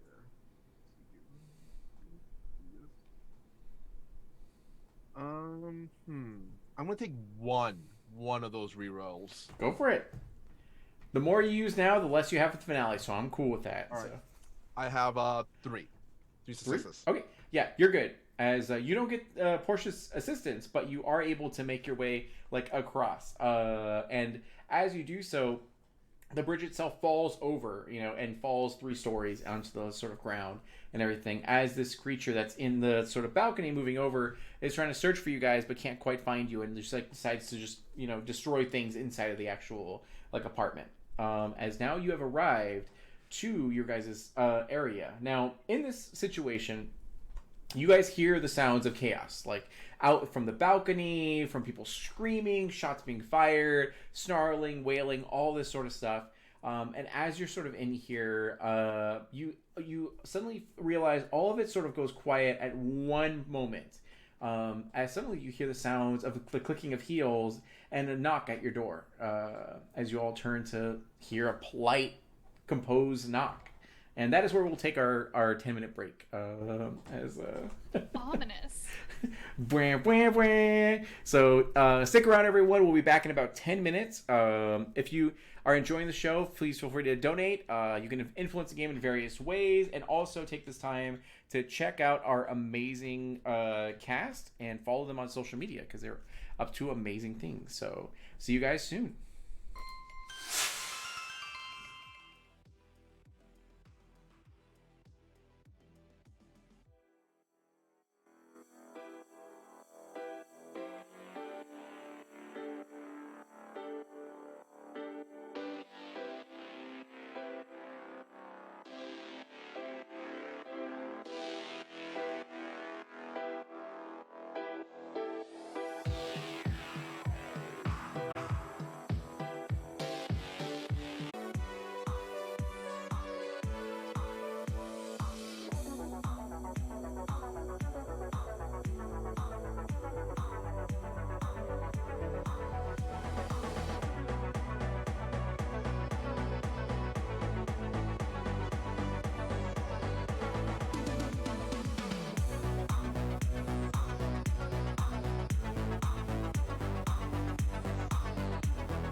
Perfect. Hey everyone. Thank you for like sticking out a break with us. We got to eat snacks and do all that stuff, so now we're fresh and deep dive back into the horror. And yeah, so really quickly, what we're gonna do is reset the room for anyone who is a part of the raid that came through or just came by. And we're gonna have everyone briefly reintroduce themselves and the character that they're playing. Starting with Diana. Me first. Hey guys, I'm still Diana D'Amico. Hasn't changed. I still love the World of Darkness and do a lot of storytelling therein. Tonight, I am playing Portia Daisy, one half of a dynamic swindling duo. That's me. Perfect. And then your second half, let's go ahead and go over to Paula. Hi, I'm Paula Hawthorne. I'm playing Diane D'Amico's other half. I'm playing Pat, aka Duke, who does some illegal things sometimes and isn't very good at running or jumping. Perfect. And then going over to Michael. Well, I am the dastardly, dashing Michael Pow, and you can find me all over the internet on my social media, which is at Mr. Kapao. That's MRKAPAO, and I am playing Calvin.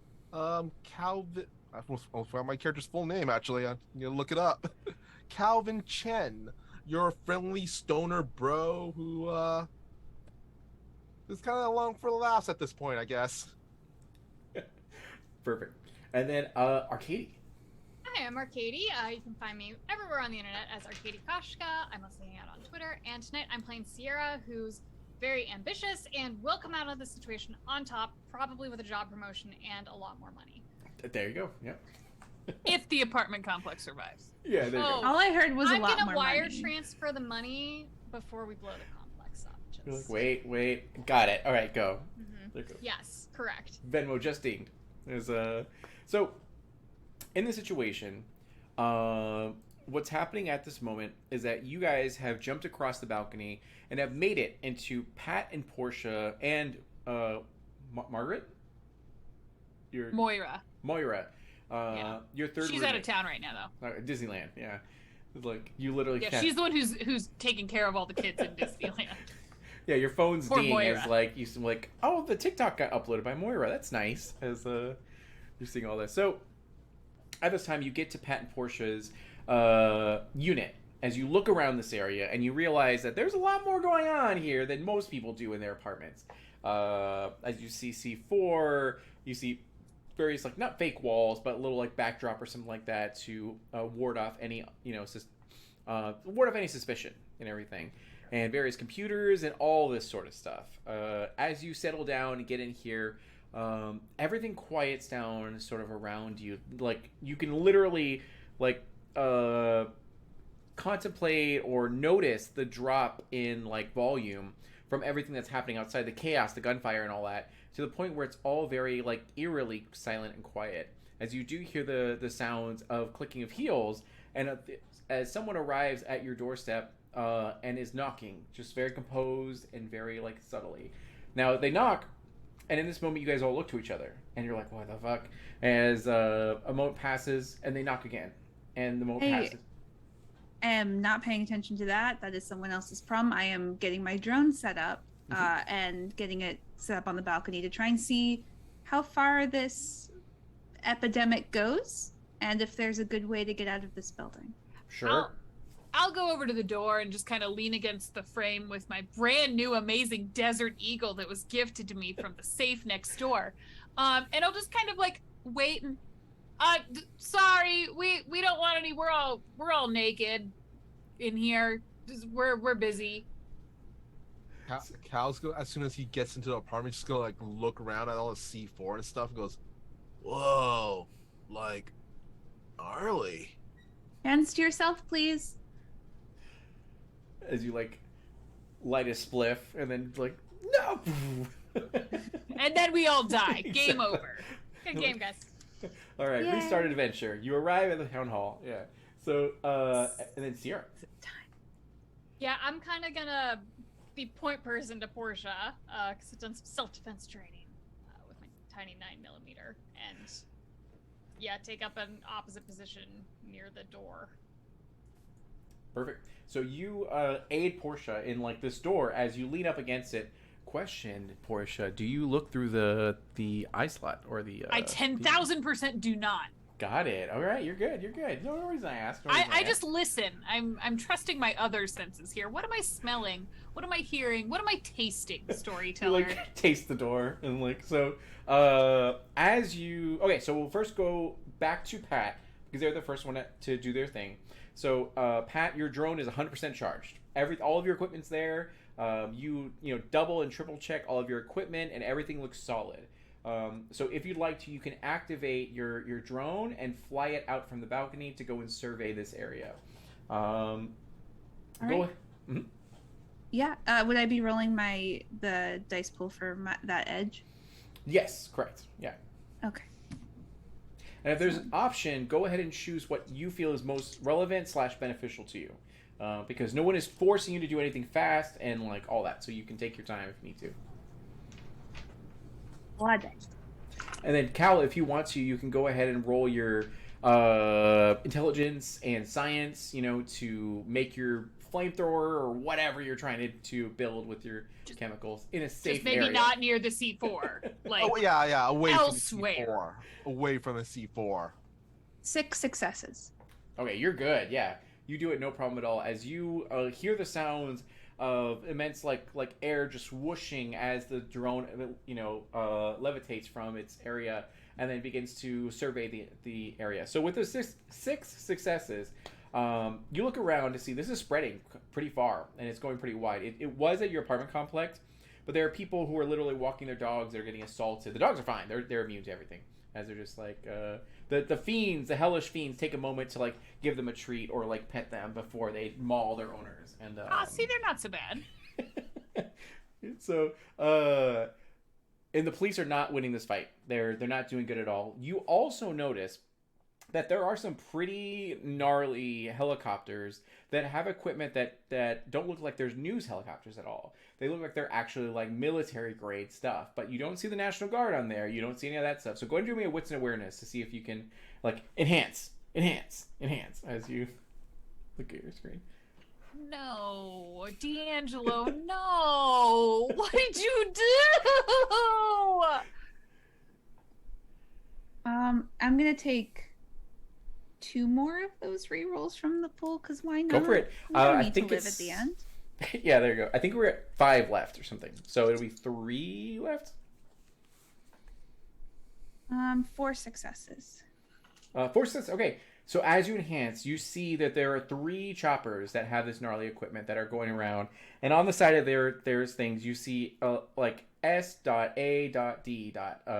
And you see that it's like you don't really know this organization that much. You've never seen them before, but they're decked out. As you see, one of their actual vehicles is like undoing the actual like door to their helicopter, and has like a literal like minigun, and is just opening fire on these sort of like fiends and everything.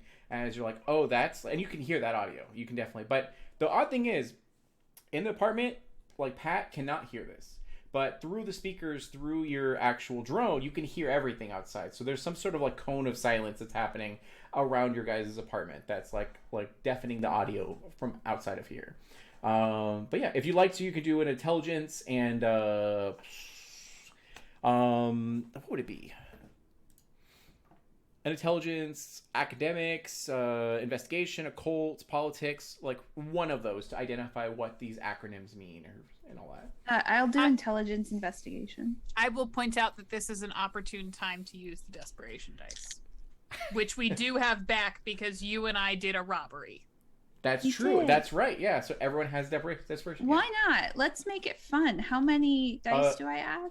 We'll do 5. Yeah, in this situation. Oh, Is five? it still 5? Have we gotten less desperate? That would be great. Actually, yeah, we're gonna go ahead and put it to like 2 because no one's immediately threatening your life. There is chaos around you, but you're not like you can breathe at this moment and maybe snack on something that you guys have. Yeah. By the way, I have 3 successes on my jury rigging of a flamethrower. Okay, you're doing good. It's coming along. Maybe one good success, one good roll of successes would probably get you there, but you're halfway done with this. 4, you definitely recognize as you maybe pull out your cell phone and you like Google or like look in the deep web really quick and see what you can find, but you find that it's like the Special Affairs Division. There isn't much information on them, but from what you can find, they show up where the supernatural like shows up. Now there are people on the internet that believe vampires exist, and like werewolves and magic users and all that sort of stuff and all that. Maybe you've seen that in your results past, but you're like, that's just like whatever, that's like lizard people in the government and everything. But you end up like finding that like, oh shit, they're actually here. Like and you look at the images that are on the deep web and you can clearly see that they match up with these things.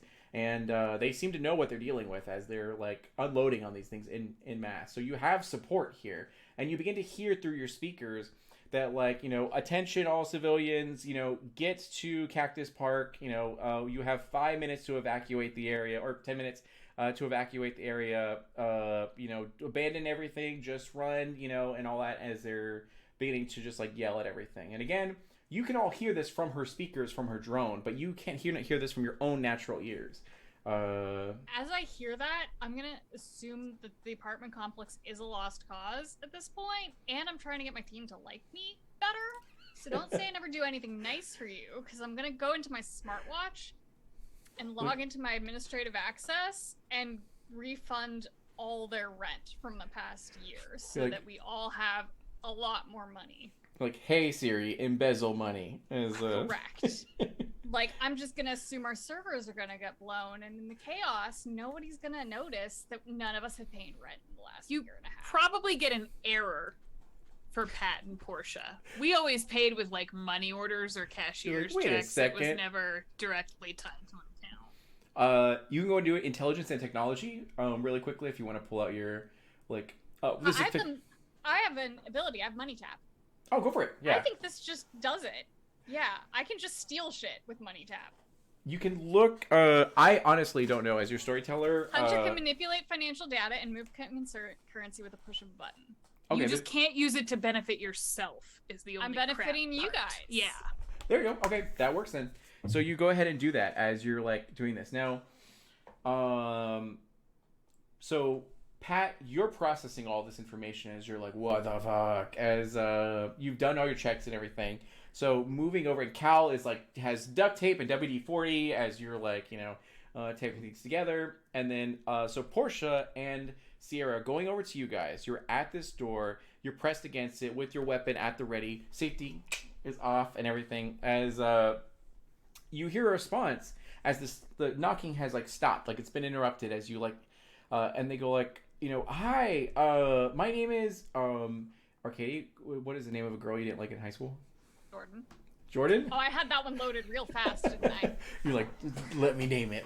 So it goes, like, hi, my name is, Jordan, and I'm from Crimson Care. We wanted to talk to you about our, like, special offers we're having today. Sorry, Jordan. We're all naked in here. We were kind of like, it was orgy night. You chose to visit, so you're gonna have to just come back like tomorrow, maybe. And if you want to, you can go ahead and roll your manipulation, or charisma, and then intimidation, or subterfuge, performance, what have you, whatever you want to do. Can I use my bonus for being clever and beguiling? Sure. Whatever Your specialty. Can I say as soon as Portia said like orgy, like Cal kind of fumbles and drops the WD-40 can and just quickly picks it up. Excuse me. I'll turn to Cal and say, she says that sometimes it's not gonna actually be a thing. It's okay. She just gives like a I'll look at Cal and wink. just like two thumbs up. There you go, perfect. And then how many successes? 6. 6? Okay. So with 6 successes, what happens at this time is that you sorry, I can't rescind payments. That's amazing. So at this time, what happens is you say this to them as they go like, oh, no worries at all. If you're looking to last longer or have a more pleasurable experience, you should definitely check out Crimson Care. As you see that. No, we're all good here. We can go all night. I'm gonna scoot over her. We're already platinum members and on the triple level. Oh my god, Crimson Care has made me feel so young and vital. We're all good here. I'm gonna resubscribe my offer today. Hopefully trying to lie and persuade her to manipulation of performance or subterfuge. As you see a pinkish sort of tentacle like push out a small packet of like Crimson Care pills from underneath the door frame. 5? Okay. Yep. So you say this to them and they're like, oh, huh. That sounds like Sierra. Let me see. As it takes a few moments and goes like, no, I don't see you're with us.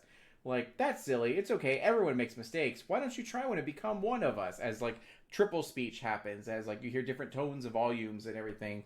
As the door itself begins to sort of vibrate and sort of shake. And it goes like, listen, everything will be okay. You just need to take a pill and all of this will go away. As the whole foundation of this sort of building is beginning to rock. You're like, you don't want to resist. There's no point. As you hear this chatter from like the special. I'm gonna start backing away from the door slowly and kind of like just gently move Sierra with me, and just go, hey Pat, can you pack up the drone to go? Cause we gotta like. Yeah, I'll get the go back. We going now? I think we should, and I'll glance at the vibrating door. Okay, we need to head to a park. I think that's where we're getting picked up. Correct. You know this park. It's like right down. Like literally, you walk out of your apartment complex and go down the street, and it's there. We don't have a lot of time. I'll turn to Sierra as we're walking past and go, here, hold this, and I'll just hand her a big brick of C4. I don't even blink. I have such high composure. This is like, okay. So, question. Now, you look to your... Oh, actually, Cal, do you want to roll again to see if you can finish up? I already did, and I just rolled 2 10s. 2 10s? Okay, so that's 4 successes. So you're good. As now, some of it creaks, some of it like wanes and all that kind of stuff, but for the most part, it seems to be like good. And you like go to the balcony and like test it, and it's like as a plume of like fire and flames like pour out and everything. So nice. The next question, as you hear the sounds of the like associate knock on the door now, but every knock begins to get like faster and faster as it's like, and it's like. And it just begins to like get more and more rapid. And be like, I'd love to show you our special offers. Like, you know, there's eternal life, there's immense power, there is, and then they just keep continuing with this. Can I go ahead and just like, from a crate beside all the C4, again, I'm going to go ahead and utilize my edge here. I'm going to pull out just a standard issue military grenade, and I'm just going to pull the pin, but keep the trigger down and say, you all should go now. And then I'll sort of roll it towards the door. Okay. And you guys have your go bags because it's reasonable to assume that Pat and Portia would have go bags, you know, and whatever you feel is relevant in those go bags, you have access to. It's really just pragmatic. I mean, so everyone should have a go bag.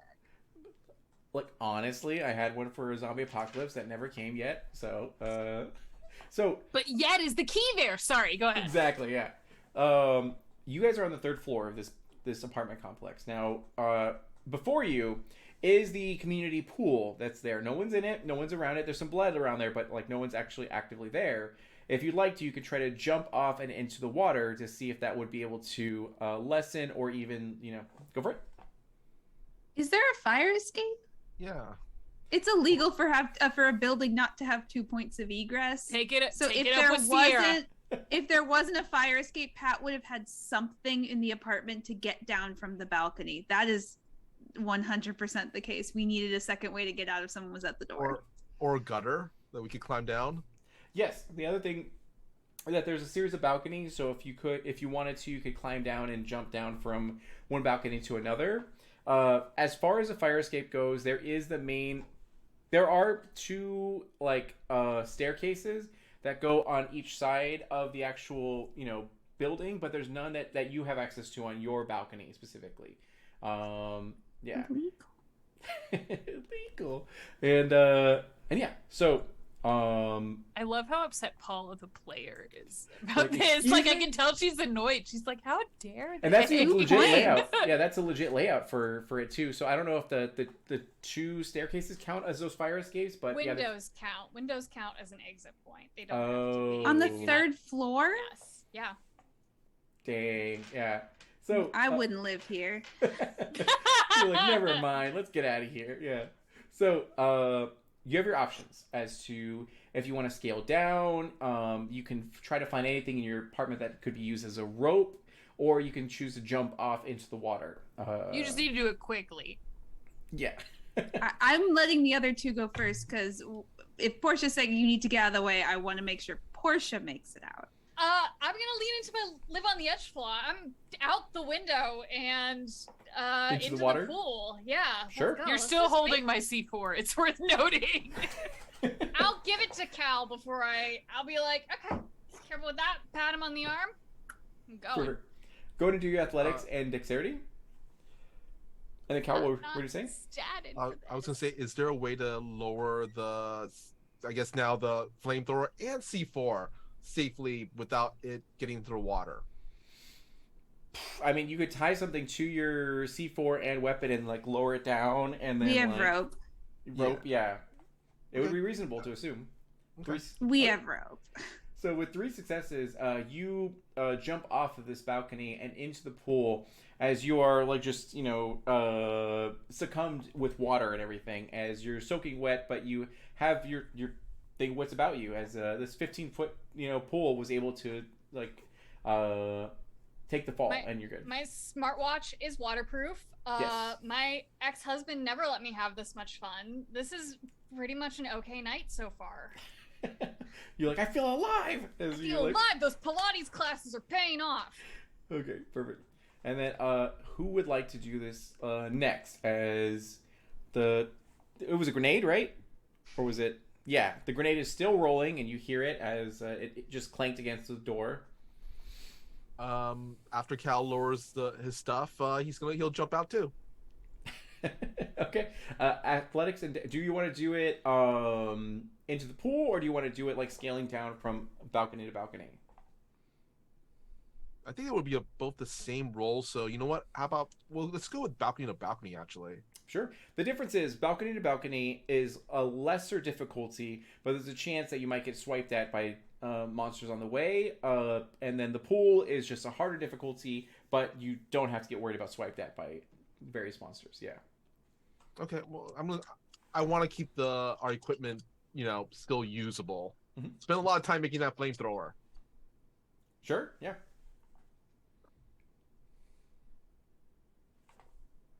I got 3 successes. Okay, so with 3 successes, you are able to make it down from the balcony to balcony as you drop down and grip, and you look through to see in this like one of the apartments is like are 2 monsters that are kind of just like thrashing around and fighting and everything. And you're like, not my business. As you just like make it to the ground floor and then see that like Sierra is making her way to the actual like edge of the pool and then getting out. And then Portia or Pat. Oh, I'm also imagining like Cal just like every balcony's like, nope, nope, nope. You're like, gotta run. Once Cal gets down, I'm gonna grab onto Portia and move us out to the balcony. And I think I'm like, as I said, if there wasn't a second way out of this place, I would have had one ready. So either a rope or a rope ladder comes down That's after reasonable. they both jump or scale in their own right. And I try and set Portia up to go first, both so I feel more comfortable, so Pat can and get you. Okay, come on, we need to go. This is real high up. Are you sure that this thing's gonna hold? I just I'm just gonna close my eyes. I'll close my eyes. It'll be fine. It'll be fine. Just And then get Portia, on the ladder. It's cool. You don't need to look dignified. just keep talking so that I know you're there. Yeah, go down first. I'm gonna be right above you, and you're just gonna keep going, okay? Portia starts contact. climbing backwards down the ladder with her eyes closed. Perfect. So go to make your dexterity athletics. Your dice pool is, or sorry, your difficulty for this is lower. So Portia, if you want to use your desperation, you can, because it's probably a situation where it applies, I would assume. That was 1 success, but it was What's this? critical. You So, know, Mine we wasn't. care about that. with 1 success, you guys are making it through like slower than usual. As you see one of the monsters kind of looks out and Portia, then speed up a little bit. I'm gonna kick your head.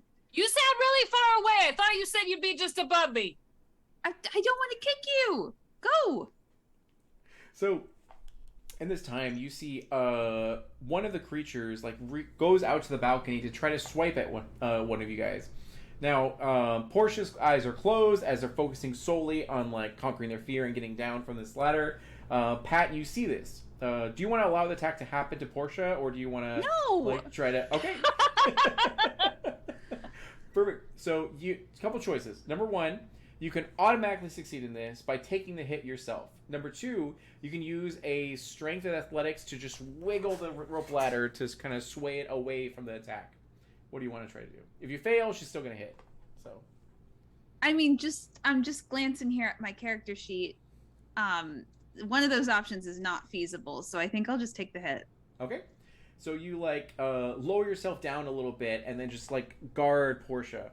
Go ahead and roll your dexterity and athletics to try to like dodge at least, and then they're gonna swipe.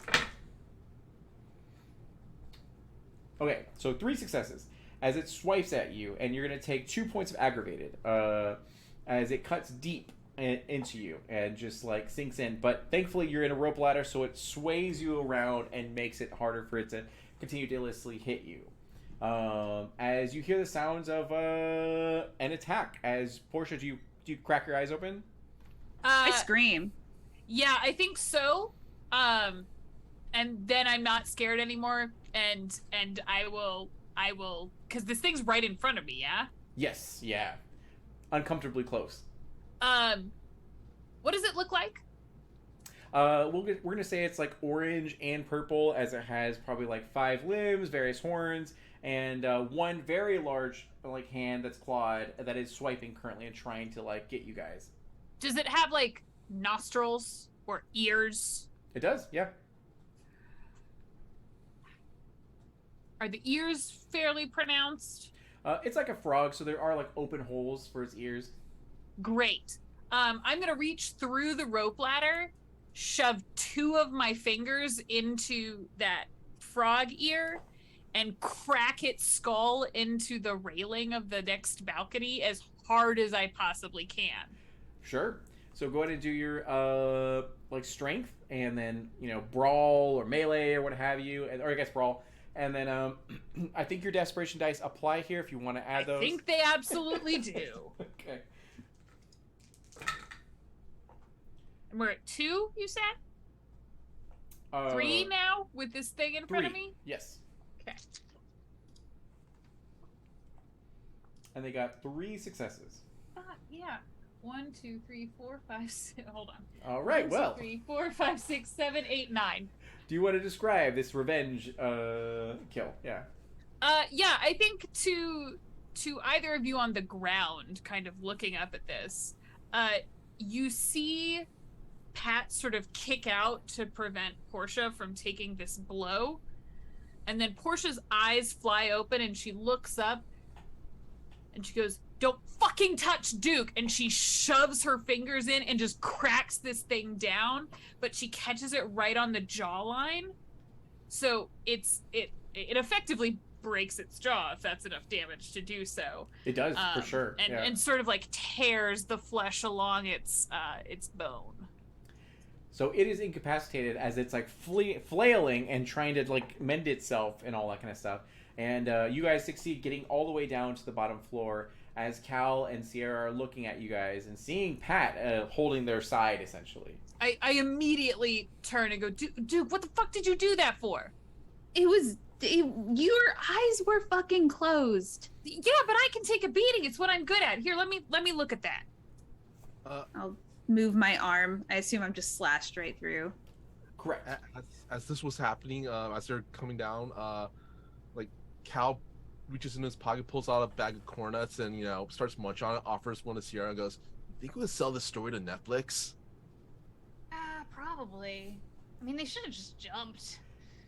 So if you want to, you can try to help mend a wound, like as quickly and rush as possible using intelligence or wits and medicine. If anyone would like to try, because the rate at which Pat's bleeding is quite a bit. If you want to try to staunch the flow. I have decent wits. If nobody else has better, I can try. I have good wits, but no medicine. Same. So if you look at Portia, everything about Portia says that she's better at inflicting wounds than healing them. So she'll kind of like, she actually looks scared right now, sort of taking a step back and looking at the two of you for aid. I just had an idea. If our storyteller is okay with it, can I use my wits, academics, research for Cal to look up something on YouTube? No, in this moment, it's like a do or die. So you could like apply it and then wrap it around or whatever. Wits is my highest. I can try it. It's been a Try good it. run, y'all. Yeah. It's been a good run. Yeah. Out of 4 dice, I got 2 10s. What is that? So it's a crit, but I don't know what that 2 10. is. Yes, that's 4 successes. So that's great. So in the go bag, you probably have medical supplies, and sure enough, you whip that out, and then you're able to apply it as like you probably aided people with basic first aid at the pool and like all that sort of stuff. So you put that knowledge to use, just in a bigger sort of format with a bigger wound. And sure enough, you're able to put the gauze on, you apply it, put pressure, and then wrap it around, and it's enough to help out. So in this moment, you're not going to be impaired, Pat, meaning that like if you have any athletics rolls or anything like that, you're not going to have any penalties. You still have it 2 aggravated because they weren't able to like stitch you up or anything like that, but you won't get penalties or anything. And okay. Oh, quick question. I just got an idea. To stitch them up, can I actually use improvised gear to use super glue to do that? Because that's what they actually do. Oh my god, yeah. If you want to, so go ahead and do intelligence or wits, and then you can do crafting or medicine. I'm gonna use crafting. Intelligence is my. Shoot. And if any of you guys would like to help out the cast, there is the donate options as well, which the $35 blood bag would help to alleviate an aggravated damage. So if you would want to support a good cause and help the homies, you can do so. I got 2 successes. Okay, so with 2 successes, you're able to hurriedly, apply that super glue and then help to mend this sort of like wound. So we're gonna remove one of those aggravated from you, Pat. So you have 1 aggravated, as you're no longer like bleeding out, and the wound just says like gauze and everything. All right, and in this time, Is there anything you'd like to do, or would you like to just rush forward, escaping this place? As Cal's like gluing a pat, it's like, I learned this while doing up my miniatures in a Peace Sickle, 30,000. Listen, if it works, it works. Just be faster. Hey, could you do the drone thing and maybe find us a way out of here? Right now. Yeah, right now. Yes, right now. Yeah, I'll try and get the drone up above us, to map out the best path that we could get to the park. Sure. Wits and awareness, unless your like edge roll is higher or something. Yeah. Let me check. I think wits and awareness is my edge roll is going to be higher, so I'll take that. Yeah, go over and do that.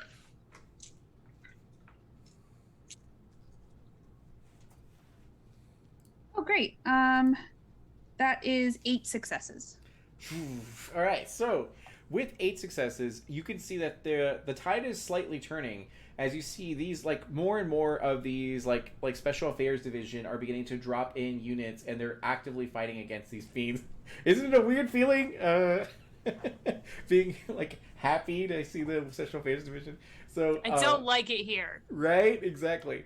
So you see them dropping units, and they're clearing a path. As you can see that on the east, that is not touched at all. There's fiends that are running around and devouring people and turning them into different everything. But the west is mostly clear, as these units are like making a stand and clearing, a path and everything. So you know that the west is much clearer through here. With those 8 successes, you can even see that when you go down the street and turn a corner, you're going to see a giant beast that's been like using tentacles to devour people that you saw earlier, that is now kaiju size, essentially. Well, not kaiju size, half kaiju size. But you can completely avoid them by going to the west sort of path, and that'll get you to the park. Yeah. In to distract myself from actively being super glued back together, I'm gonna tell Daisy, who's nearby, like a rundown of the path, something we've done before, where I translate what I visually see in my little screen to instructions and directions and things to avoid, so that both of us are aware of the best way to go. Perfect. You with that many successes, everyone is like very aware of what the situation is, and that it's a much lesser path to go to the west than to the east. As you make your way through. So as you guys run through, you see these soldiers that are decked out in gear, seem to show no fear, as they're simply just like cleaving through these sort of fiends. They're nearby as they point their guns to you, and then look to you, and they go like, clear, like go to the park, like immediately just go to the park. And is there anything you'd like to ask them or do anything in this moment, or just like book it? Do they have any vehicles or anything? They do. There is a Hummer that's like nearby. Yeah. Cool. Is anyone in it? No. All the units are out of it, and then just like awesome. Engaged. I'm gonna steal it. Perfect. So you head over to this. So what you're gonna do is you're gonna go ahead and do your. We can use dexterity and larceny, or wits and larceny, or what have you, or technology, or whatever other things, because the keys aren't in the vehicle. So you can either hotwire it, or you can simply do whatever else you want to with it. I'm gonna try and hotwire it. Sure. 3 successes. Okay, so with 3 successes, you head over here as you watch your companion not go straight for the park, but go to this actual vehicle. Would you guys like to follow, or would you like to? I'm following. Okay. Yeah, car sounds better than walking. Yeah. Sure. So you all follow around, like, well, what are you doing? As sure enough, you take out your multi-tool or your knife or whatever, and just and click it, and then put it together, and sure enough, the car starts as it hums to life, essentially. And you guys get in it. And is there anything you'd like to say or do as you're racing towards this park? Is there any computer or tech stuff of theirs in here? Oh, tons. Yeah. Yeah, I'd like to try to all access past that and breach any security measures to find out what's going on. Sure. Do you have? I would like to assist because I also have all access. Mm-hmm. Perfect. Do you guys have a role for that, for your edge? Yes. Like intelligence. Okay. Mine is intelligence tech. Mine doesn't say because you gave me my character sheet. My It's bad. intelligence tech. It's intelligence Intelligence check. check. Okay, okay. That's your edge pool. Are we both rolling, or because how do you want this to go? Yeah, go and both roll as you guys. Yeah. Meanwhile, while they're doing the tech stuff, Cal, I think you probably hear it's just Daisy like white knuckling it at the driver's seat. Man, I haven't driven since before we got locked up. So 6, and then what was yours? A 5? Okay. 5. And then who? So you're driving. So go ahead and do your dexterity and drive probably. Oh boy, that's not a lot of dice. I was gonna say, I should be driving. Kyle will look at Portia. Goes, I got you. I racked up so many games of Super Duper Mario Kart 67. So Rainbow Don't Road, know what yo. that means. Rainbow Road. Enough said. And Cal's gonna kind of like try to squeeze into the driver's. I have actually Dyson. I actually have dots in that. It's up to you. Do you Are you allow- gonna try and throw Portia out of the driver's seat? Is that what's happening? like? Oh, I thought Portia was like offering. I'm still driving. Oh, never mind. Like we are actively moving right now. But like if you want to try and shimmy over and take over Commit, for Cal, me, that's get in her fine. lap, and then like. Yeah, do an up and over sort of thing. Yeah, Yeah. that seems safe. Yeah, Yeah. you don't want to do an up and over thing. Yeah, because that was one success for me, which I feel like is not going to be great in So- a combat zone. Go ahead and do your dexterity drive, Cal. Okay. And then for your 6 and 5, you get tons of information from here. As you realize that, like, Crimson Care is simply just a name that's been used in this generation, but in multiple generations, they sell snake oil and different products to the public that is infused with this demonic sort of blood that causes people to turn into these beasts or these sort of monsters. Before, they were unable to like get it to this sort of level for whatever reason, but now it seems like they've been working with actual like human scientists and occultists and everything, and it seems like they have been able to make advancements in this sort of like blood sort of technology, and they're actively trying to overturn and unleash this sort of like hell upon people. And the Special Affairs Division had inklings of it, but they didn't know how advanced and far it was. But you can see that there is information that they're going to like drop a bunch of missiles and drop a bunch of bombs on this area once the evac helicopters like get as many people out as possible and then leave. So if you miss this, then you are going to essentially like die from this. Yeah, Cloverfield style. exactly. And 3? Oh, so 3 successes. Yeah, so you do over and under, or you just sit in Portia's lap as you like drive, and sure enough, you're able to like navigate away as the soldiers look to you guys like, wait, stop! But they have to address the fiends that are coming towards them, and immediately like address to their. I'll just flip them the bird as we go. You're like both Diana and Portia. Like, Yeah. So sure enough, you guys drive hard and fast as you're bypassing all of my adventure, and you find yourself at the parking lot. Good job. That's actually a great idea. So, as you bypass this giant monster, you find yourself now for Sierra and Pat. If there's any questions you would like to ask of, like, if you want to specifically look for certain information or what have you, you can choose to ask. I do. I would love to know if they have any information on weaknesses. Sure. So you know that the organizer for this seems to go by the name Jordan for like, you know, whatever reason. And with that, you can see that she tends to be the one to offer the blood, as she is a legit like devil of some sort, and is able to only temporarily come to this sort of like escape hell and come to the sort of mortal plane for a brief amount of time. That's why she builds cults, and that's why she, you know, has other people working for her and everything. What maintains her hold on the mortal plane is this like crystalline sort of like object that's embedded in her throat. That there's like pictures like from like World War II, and there's other things that are kind of sort of around that are sort of here, sketches from like old sort of monster hunters and everything that you can see that's very clear. And Yeah, so you gather that information, and we can say that Pat like looks over your shoulder and can see the same sort of information as you sort of glean it.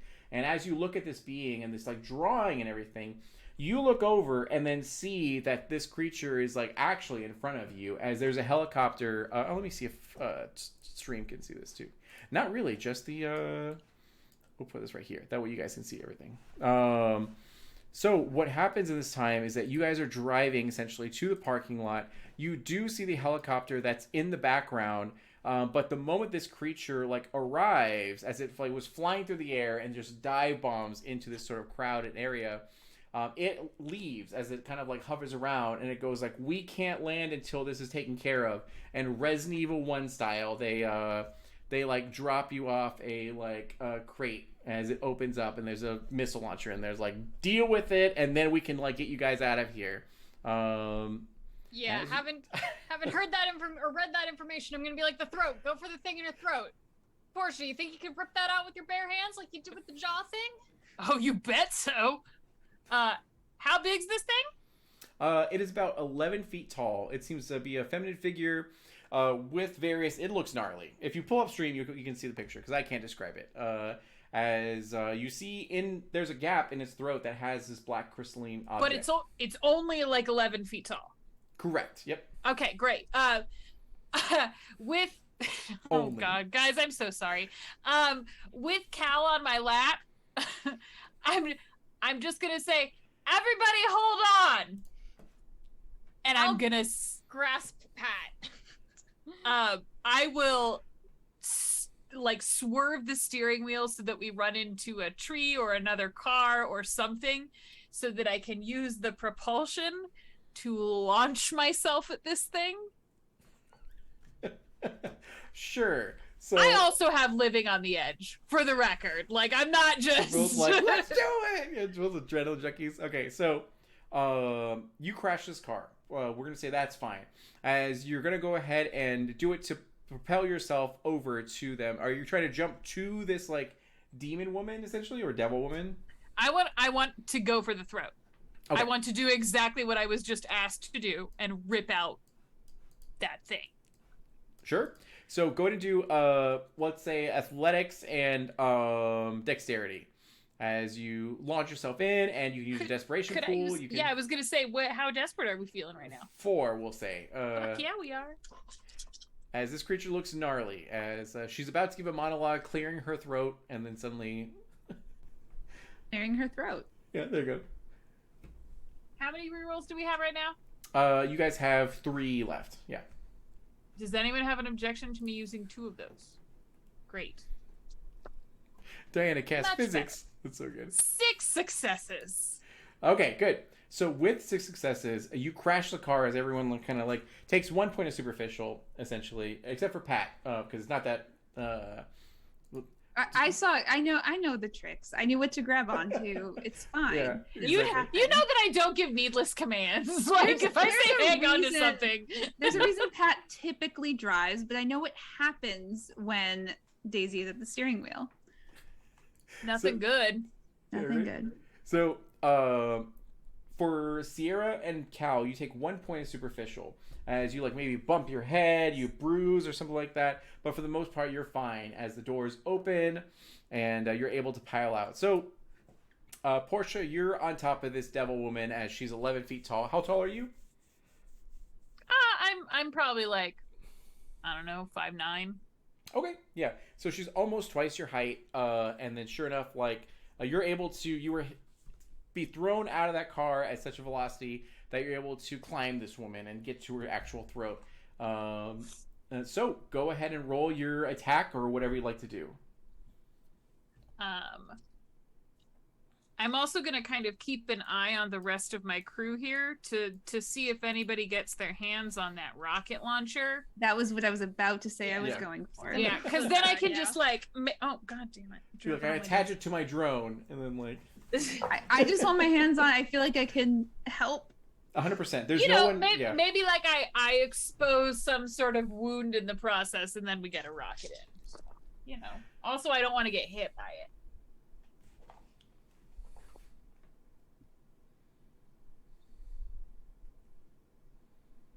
5 5? Okay.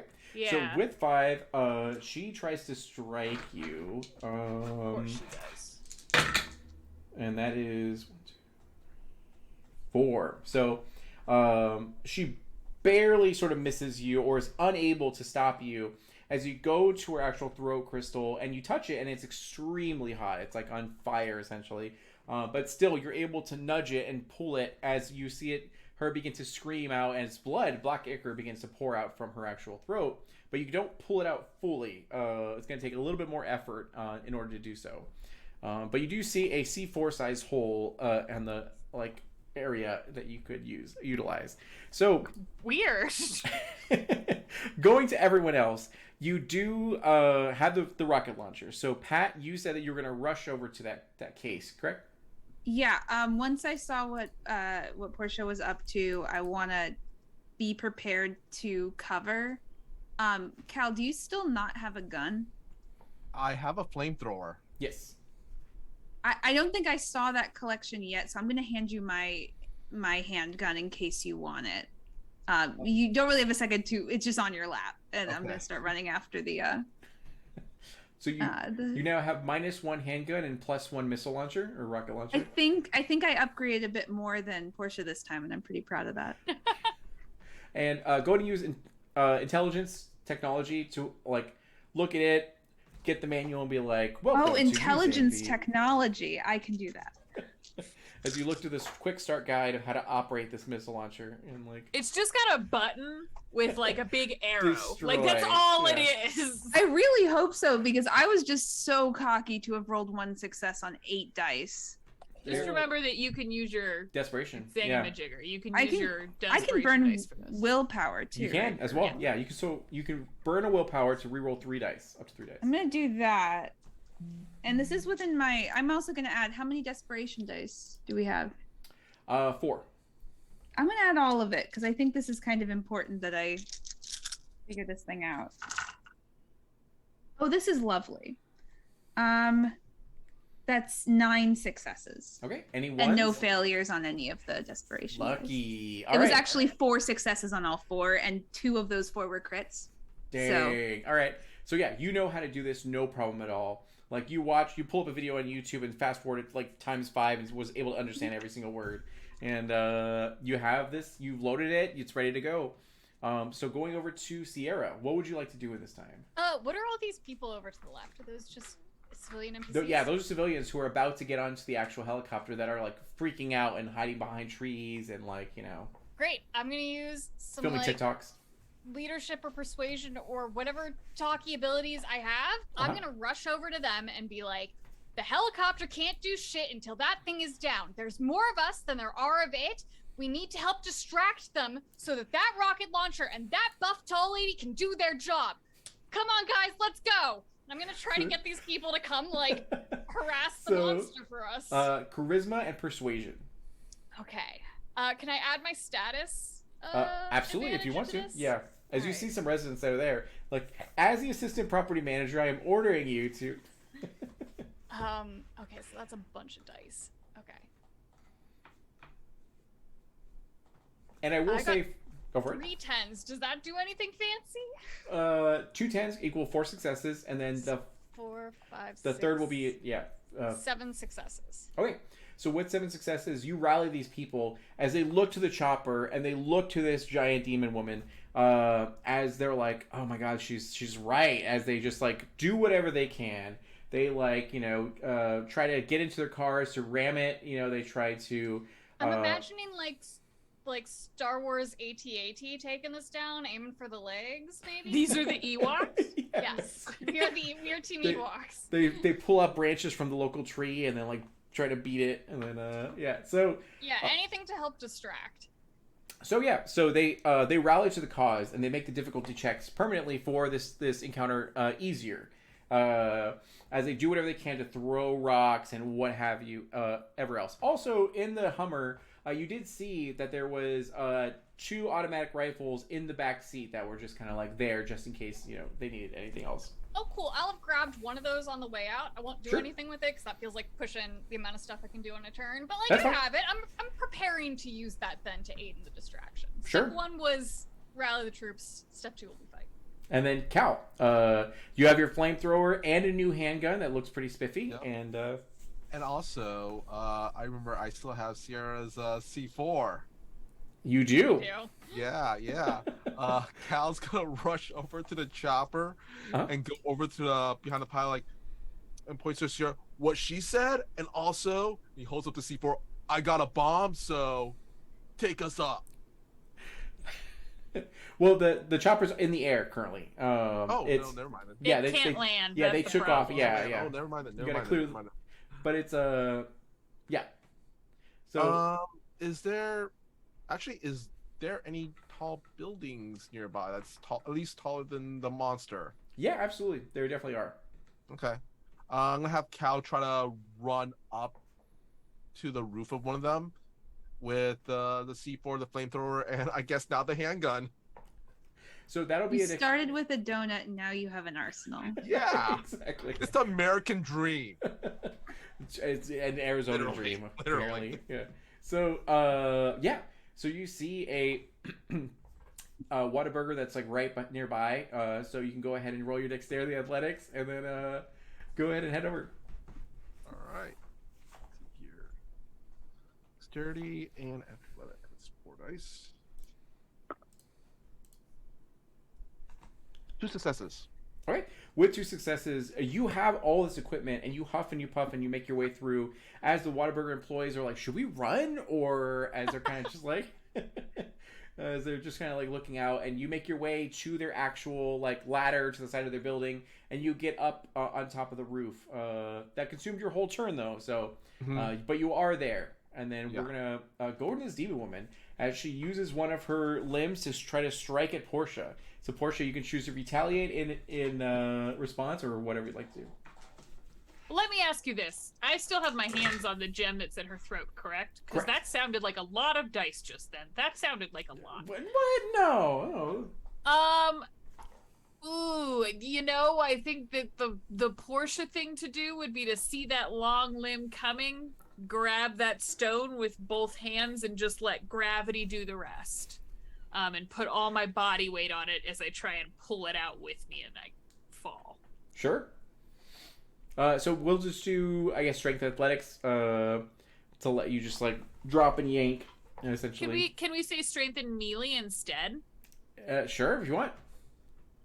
Because I'm not athletic. I'm only fighty. Yeah. Okay. And they skipped leg day. And they got 5 successes. I also got 5 successes. What does that mean? What if I was a crit? Is that like anything? No. So Instigator wins. So because she initiated it, she will thank you so much for the raid. Really quick, we're raising money for charity. If you'd like to help out, feel free to. Feels like we need it right now. Yeah, right. Go ahead and tip. It goes all straight to charity. You'll find the actual donation button underneath the VOD or in chat and everything. Hey, Shannon, how's it going? And yeah, so. Going back to this like pretty like conventionally attractive demon woman goes ahead and takes like one of the limbs, and you barely are able to like fail this essentially as you pull with all your might, and she winces and stops just a little bit, but then does claw your back essentially as you take 1 point of aggravated from this as your cool clothes are ripped a little bit. And No! Not the outfit. I Exactly, know! yeah. So Now I'm really mad. It's not just, it's vintage and distress now. So with that, she has a third eye as 2 of them are focused on Portia, and the third one kind of like looks around and then sees Cal, and immediately like Frieza death beams, shoots something out of it, and heads over to Cal. So Cal, you could choose to do a dexterity and athletics to try to dodge out of the way, or you can choose to fire back if you'd like to. Let's go with dexterity and athletics because death beam does not sound like It was like a happy. death beam, not saying it was a death beam. Well, like It does sound nice though. It does sound nice. It's not a hug beam. Yeah, I'd rather have a hug beam. That's Okay. a 3 success. you succeed as you got 2 successes as it fires off at you, but the weight of like Portia and the strength at which she pulled and everything, was able to jut it just enough that it fires off and cuts a corner of the building off as it slides off and everything. Cal gives one of his trademark shrill screams. Yeah, is and now it's gonna go over to Portia. So I'm still holding on to this thing and just sort of dangling Yes. on conventionally attractive demon woman's chest. Correct. Jordan, yeah. Yeah, Jordan, the conventionally attractive demon woman. Yeah, so I'm gonna kind of do the thing, and I'm gonna pull myself up and just plant my feet just below my hands so that I have some leverage, and I'm gonna kick off as hard as I can. Sure. Same thing, strength and melee. If you want to use desperation dice, you can. Oh, you bet I do. And she's gonna try to swipe at you again. Listen. Oh, that was much better. 2, 3, 4. 11 successes. Oh God. Okay. Thank you, desperation dice that rolled almost nothing but crits. All right. So with those 11 successes, you're able to keep your hands as they're burning. You're like layers of flesh are melting away as you continue to touch this object. As you kick with all your might into the chest of this stupid demon woman, and it's becoming more and more undone. As more and more black ichor begins to spill all over. You try your best to close your mouth and shield your eyes so you yourself don't become a demon. And you're able to keep it together in this time as she tries to swipe at you, but every time you yank on it, it just freezes her entire form and she can't do anything in that time. So you succeed in this endeavor and have majorly wounded her. And then it's going to go to Pat with an armed and ready missile launcher. Yeah, I just have a two-part plan, which is to shout to Portia, "Let go!" And the second part of the plan is to pull the trigger. Okay, so Portia, you hear this with clarity, and do you want athletics dexterity to get away as you kick off, or do you want to? I'm gonna try. That's not many dice, but you can also just let go and then take damage. Yeah, but then I'm gonna fall, and the ichor's coming with me. True. I'm gonna try and no, that's no successes. That's not a 1. You could use desperation dice if you'd like to. Well, the way that I pictured is I'm trying to kick off so that I don't get covered in gross goo, but by failing that doesn't work, and I just kind of sort of slide down. Sure. And hit the ground. So, yes. With that, you're able to slide down. You're gonna take 2 points of superficial as you fall down from essentially almost a 2-story building, and clip yourself on her knee, and then fall and kind of sprain your ankle a little bit. But you're able to shuffle away as you don't know what's happening. But if Pat told you to get away, it's probably serious. And Pat, now you're gonna do probably your composure and firearms, or yeah. I wish I could add desperation to this, but I don't think this is a super inquisitive thing to be doing. You're I wonder what happens when this missile touches a demon. I'm gonna burn a willpower. Go for it, yeah. Burn a willpower. Okay, 2 successes. Perfect. With 2 successes, it's still reeling from having its weak point essentially just yanked and all that kind of stuff.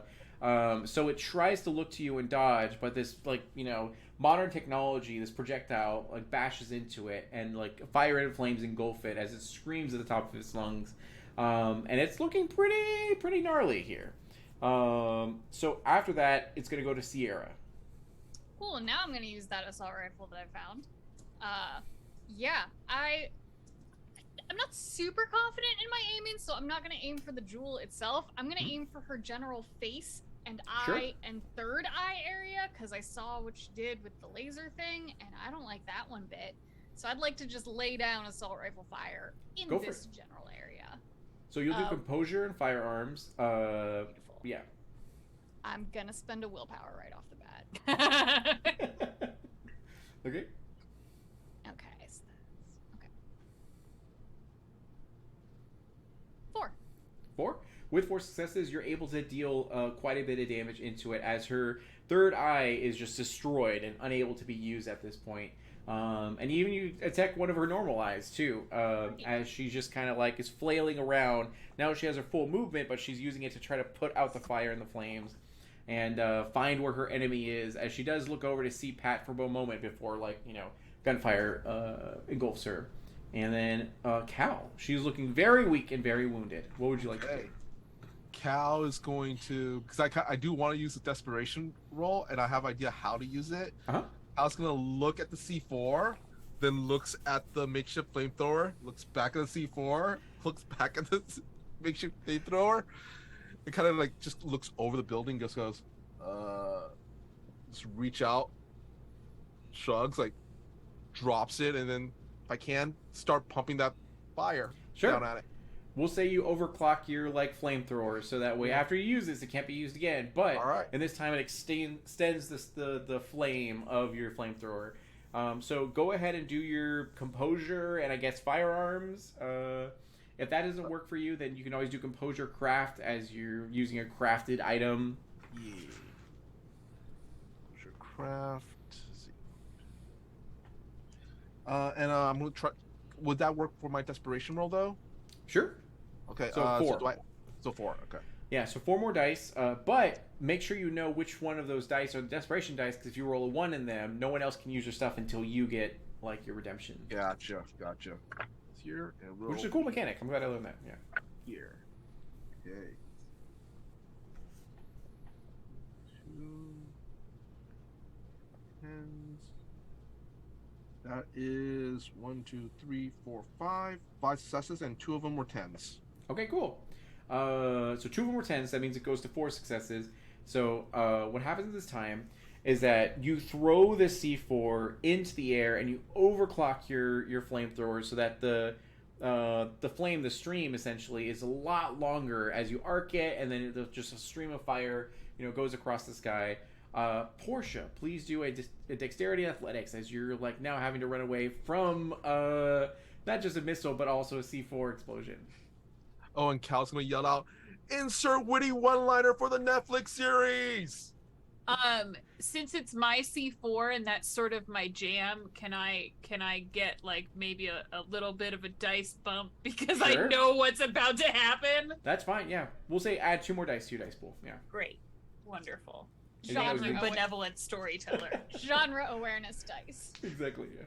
4 successes. Okay, with 4 successes, that's enough. Even though you have a sprained ankle and everything, you do everything in your power at this time, even though you're blinded, you know, trying to keep this goo out of your eyes, and you make your way across the yard as you're able to stumble and roll and cover your head as much as possible as an explosion occurs that is heard and felt by all as you like find yourself rocked back and, you know, fall onto the park floor or ground rather, as you see this like demon woman's like just head and half her body just like get torn off and fall into pieces and everything, and she seemingly is destroyed. As this happens, you hear the wailing of all these different like demons and fiends that are in this sort of area that stop and like wail super loud. But that doesn't stop the Special Affairs Division as they immediately land and go like, "Everyone get on, we gotta go!" As they just load up with as many people. And this is a pretty sizable helicopter, so they are able to get civilians. Cal's gonna yell out, "Is it dead yet?" You're good. I'm giving out my business card to the survivors I just rallied and was like, "Do you need a better community manager? Need a better hey?" In reality, all of you are like what? As your ears are like beep from the like explosion. But sure to, you guys are able to succeed in this endeavor. Do you guys choose to get in the helicopter and ride off? There's probably like 2 or 3 that land to get as many people as possible before they ride off. I tell Portia to hold my hand and close her eyes. I will say, so like now that big hot demon lady is gone, Jordan, yeah. How dangerous does this area seem right now?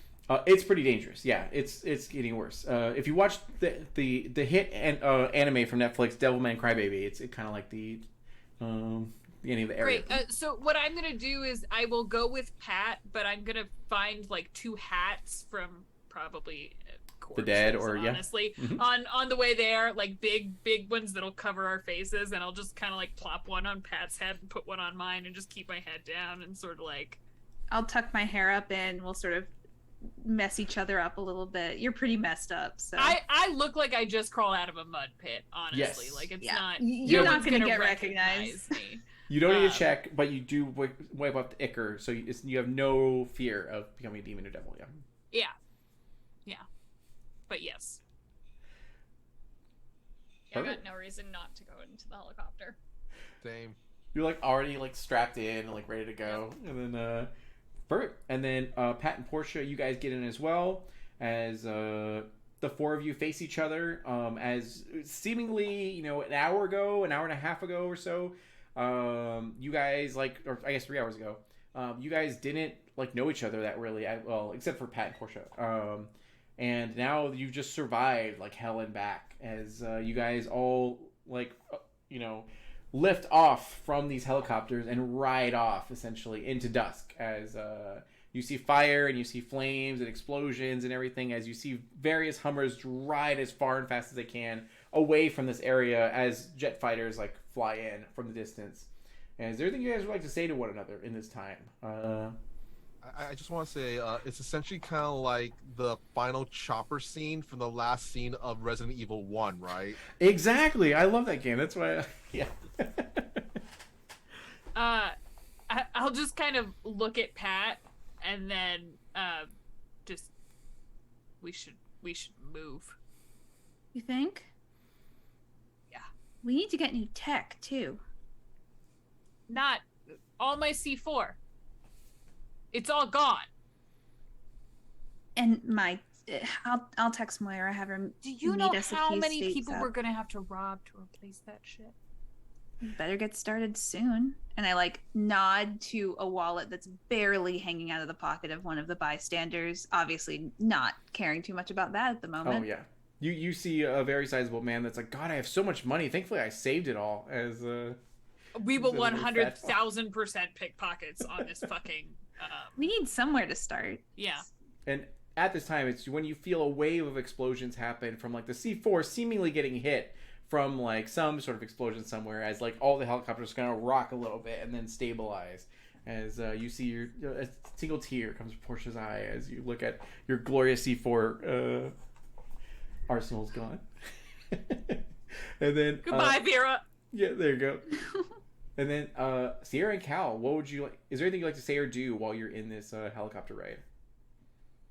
Like transferring as much data from the apartment complex as I can from my smartwatch to like make my next resume look much better and Already get on all the LinkedIn and references I Indeed. need. Yeah. Yep, like fudging whatever data I can get from there to look good for when I take over another apartment complex.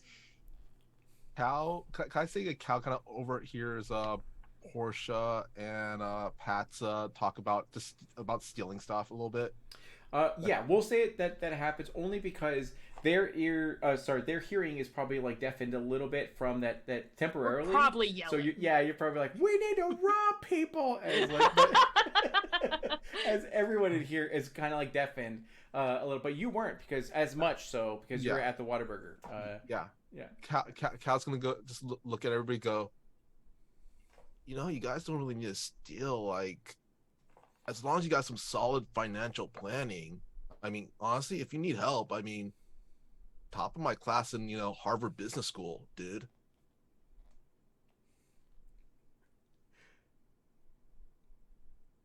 That's basically it. Because I actually wrote down my character's backstory is he's he works as a clerk at a friendly game shop, but he's actually the top of his class at Harvard Business School. I'll hand him the fistful of wallets that I've already stolen at that point then. Oh God.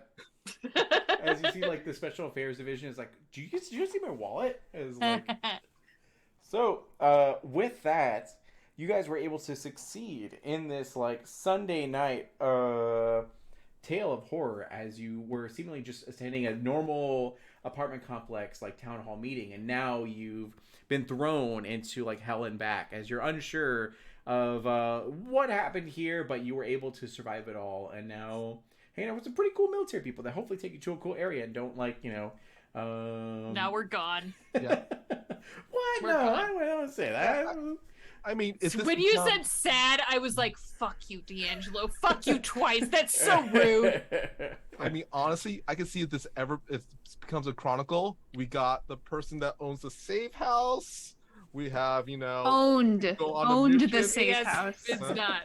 Past and also tense. the financial backer. It would make sense to have multiple safe havens just in case you need to backtrack. So we can say that but in this time, what we're gonna go ahead and do is we're gonna go ahead and have you guys tell us who you are, where you can be found next, and what is the epilogue for your character. What do you feel like your character would do past this point? Assuming you arrive safely and are able to leave with your life intact and everything. So we're going to start off with Michael. All right. Well, I am the dastardly dashing Michael Pal, and you can find me all over the internet on my social medias, which is usually at Mr. Kapow. That's MrKapao.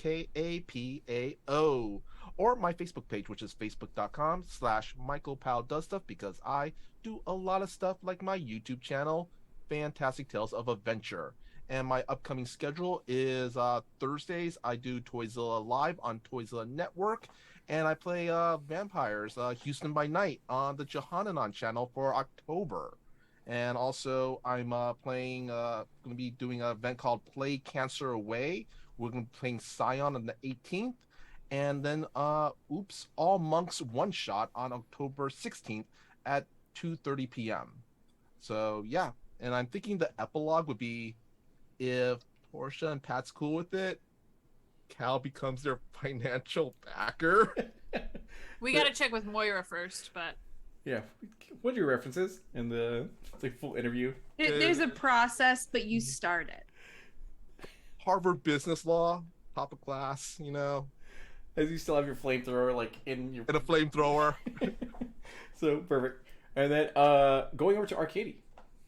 Hi, I'm Arcady. You can find me pretty much everywhere on the internet as Arcady Koshka, where I do things like cosplay and special effects makeup and post pictures of my cat. Otherwise, you can find me tabletop gaming. I'm a regular over on the channel Mercenaries of Mischief. On Mondays in the evening, I play a bard in a wilderness exploration campaign. It's going to get very grueling coming up tomorrow, so I got to brace for that. And on Wednesdays, I play in a very spooky campaign where we're going to a dark area called the Hollow to try and figure out what happened to all the people that used to live there. So you can find me Mondays and Wednesdays there. And I think for Sierra, she'd probably start smoozing and moneying her way into getting more and more apartment complexes and probably try to get her foot into the door into local politics. She's shockingly good at that, but doesn't really come into play yet. So I think her long con would be trying to gain more property and power. That works. Reasonable. So, Paula. Hi, I'm Paula Hawthorne. You can find me at Art and Audio on Twitter. You can catch me this Wednesday, my birthday, with the amazing Dinah D'Amico, my partner in crime in this game, tormenting my character in another magician. hunter who is not a magician, in a Hunter the Reckoning game. And he is not a magician. He's a psychic. They are different. You can also catch me at an unspecified date at the moment next month, where I will be playing in a Star Wars campaign with absolutely no understanding of Star Wars. I played the Lego games once. And epilogue-wise, I think we'll accept Cal's financial backer application, but he needs to stay out of the trio's way as we continue our tirade up the West Coast, moving north, getting out of here. And with the new financial backing, I think we can get a nice stash of C4 as a treat for Portia. Perfect. And then Diana. Hey everybody, I'm Diana D'Amico. You can find me on Twitter at D'Amico Diana, which is impossible to spell, so good fucking luck, you guys. Yeah, so this Wednesday, like Paula said, we have part 2 of our Hunter the Reckoning series, New Blood, over on the Renegade Games channel. That game includes Paula, Jesse, Jurdik. Who else? Who else is in that game? Nordine We have Ali Nordine. Kadir Thank and you. Chris Gideon. And Chris Gideon, thank you. I'm very tired. So immediately following our Hunter two-shot, in the month of darkness, we're doing a vampire two-shot. One of my players happens to be here this evening. We have D'Angelo Murillo joining us for that game, as well as Josephine McAdam, Harley Kane, and Sailor Scout Austin. That one is entitled High Stakes, and both of these mini stories take place in the fall of 1999 to establish why Miami is so fucked up in the present day. So join us, won't you, for all of this chaos. There are a couple writing projects that I'll be announcing sooner rather than later, but I think that's it. As for epilogue, so I think we accept Cal's offer, if only to make him the fall guy when we make our last big score. Something that Moira and Duke and I have been planning for years, so can't wait to see how that works out. As Moira does message you guys like, hey, how's it going? And she sends you a selfie from like, you know, with a was it Dole Whip, and like. I think Pat just responds with a new address. Like, oh, ... Is yeah. So my name is D'Angelo Murillo. Thank you so much for checking out our like one shot of Hunter the Reckoning. It was a lot of fun. This is an amazing cast, and it was a great time. I am a writer, game designer, and event organizer, trying to do whatever I can to help our community with whatever resources I have. And this is one example of many like little projects that I put together and everything. So every Sunday this month, except for the last Sunday of October, there will be a new like horror tale with a new TTRPG system and a new cast. So come by, same place, same time next week for another tale of misery and woe. And like this group, this group succeeded, but will the other one succeed? Who knows? No. No. There you go. And then we will see you guys later. Actually, let me go ahead and raid someone super fast. That way we can help the homies just a little bit. And let's see. TTRP Gifts is back on with Workborg, it looks like. Oh, is he? Okay, perfect. Gonna do that. Let me see. Let me do that super fast. And perfect. So we're going to send everyone over there. I hope you guys have a wonderful weekend. Remember that you are the main character of this anime, not the side character, so live your best life. And we'll see you later. Bye. Bye. Hi. And perfect. The raid has started. It went through, and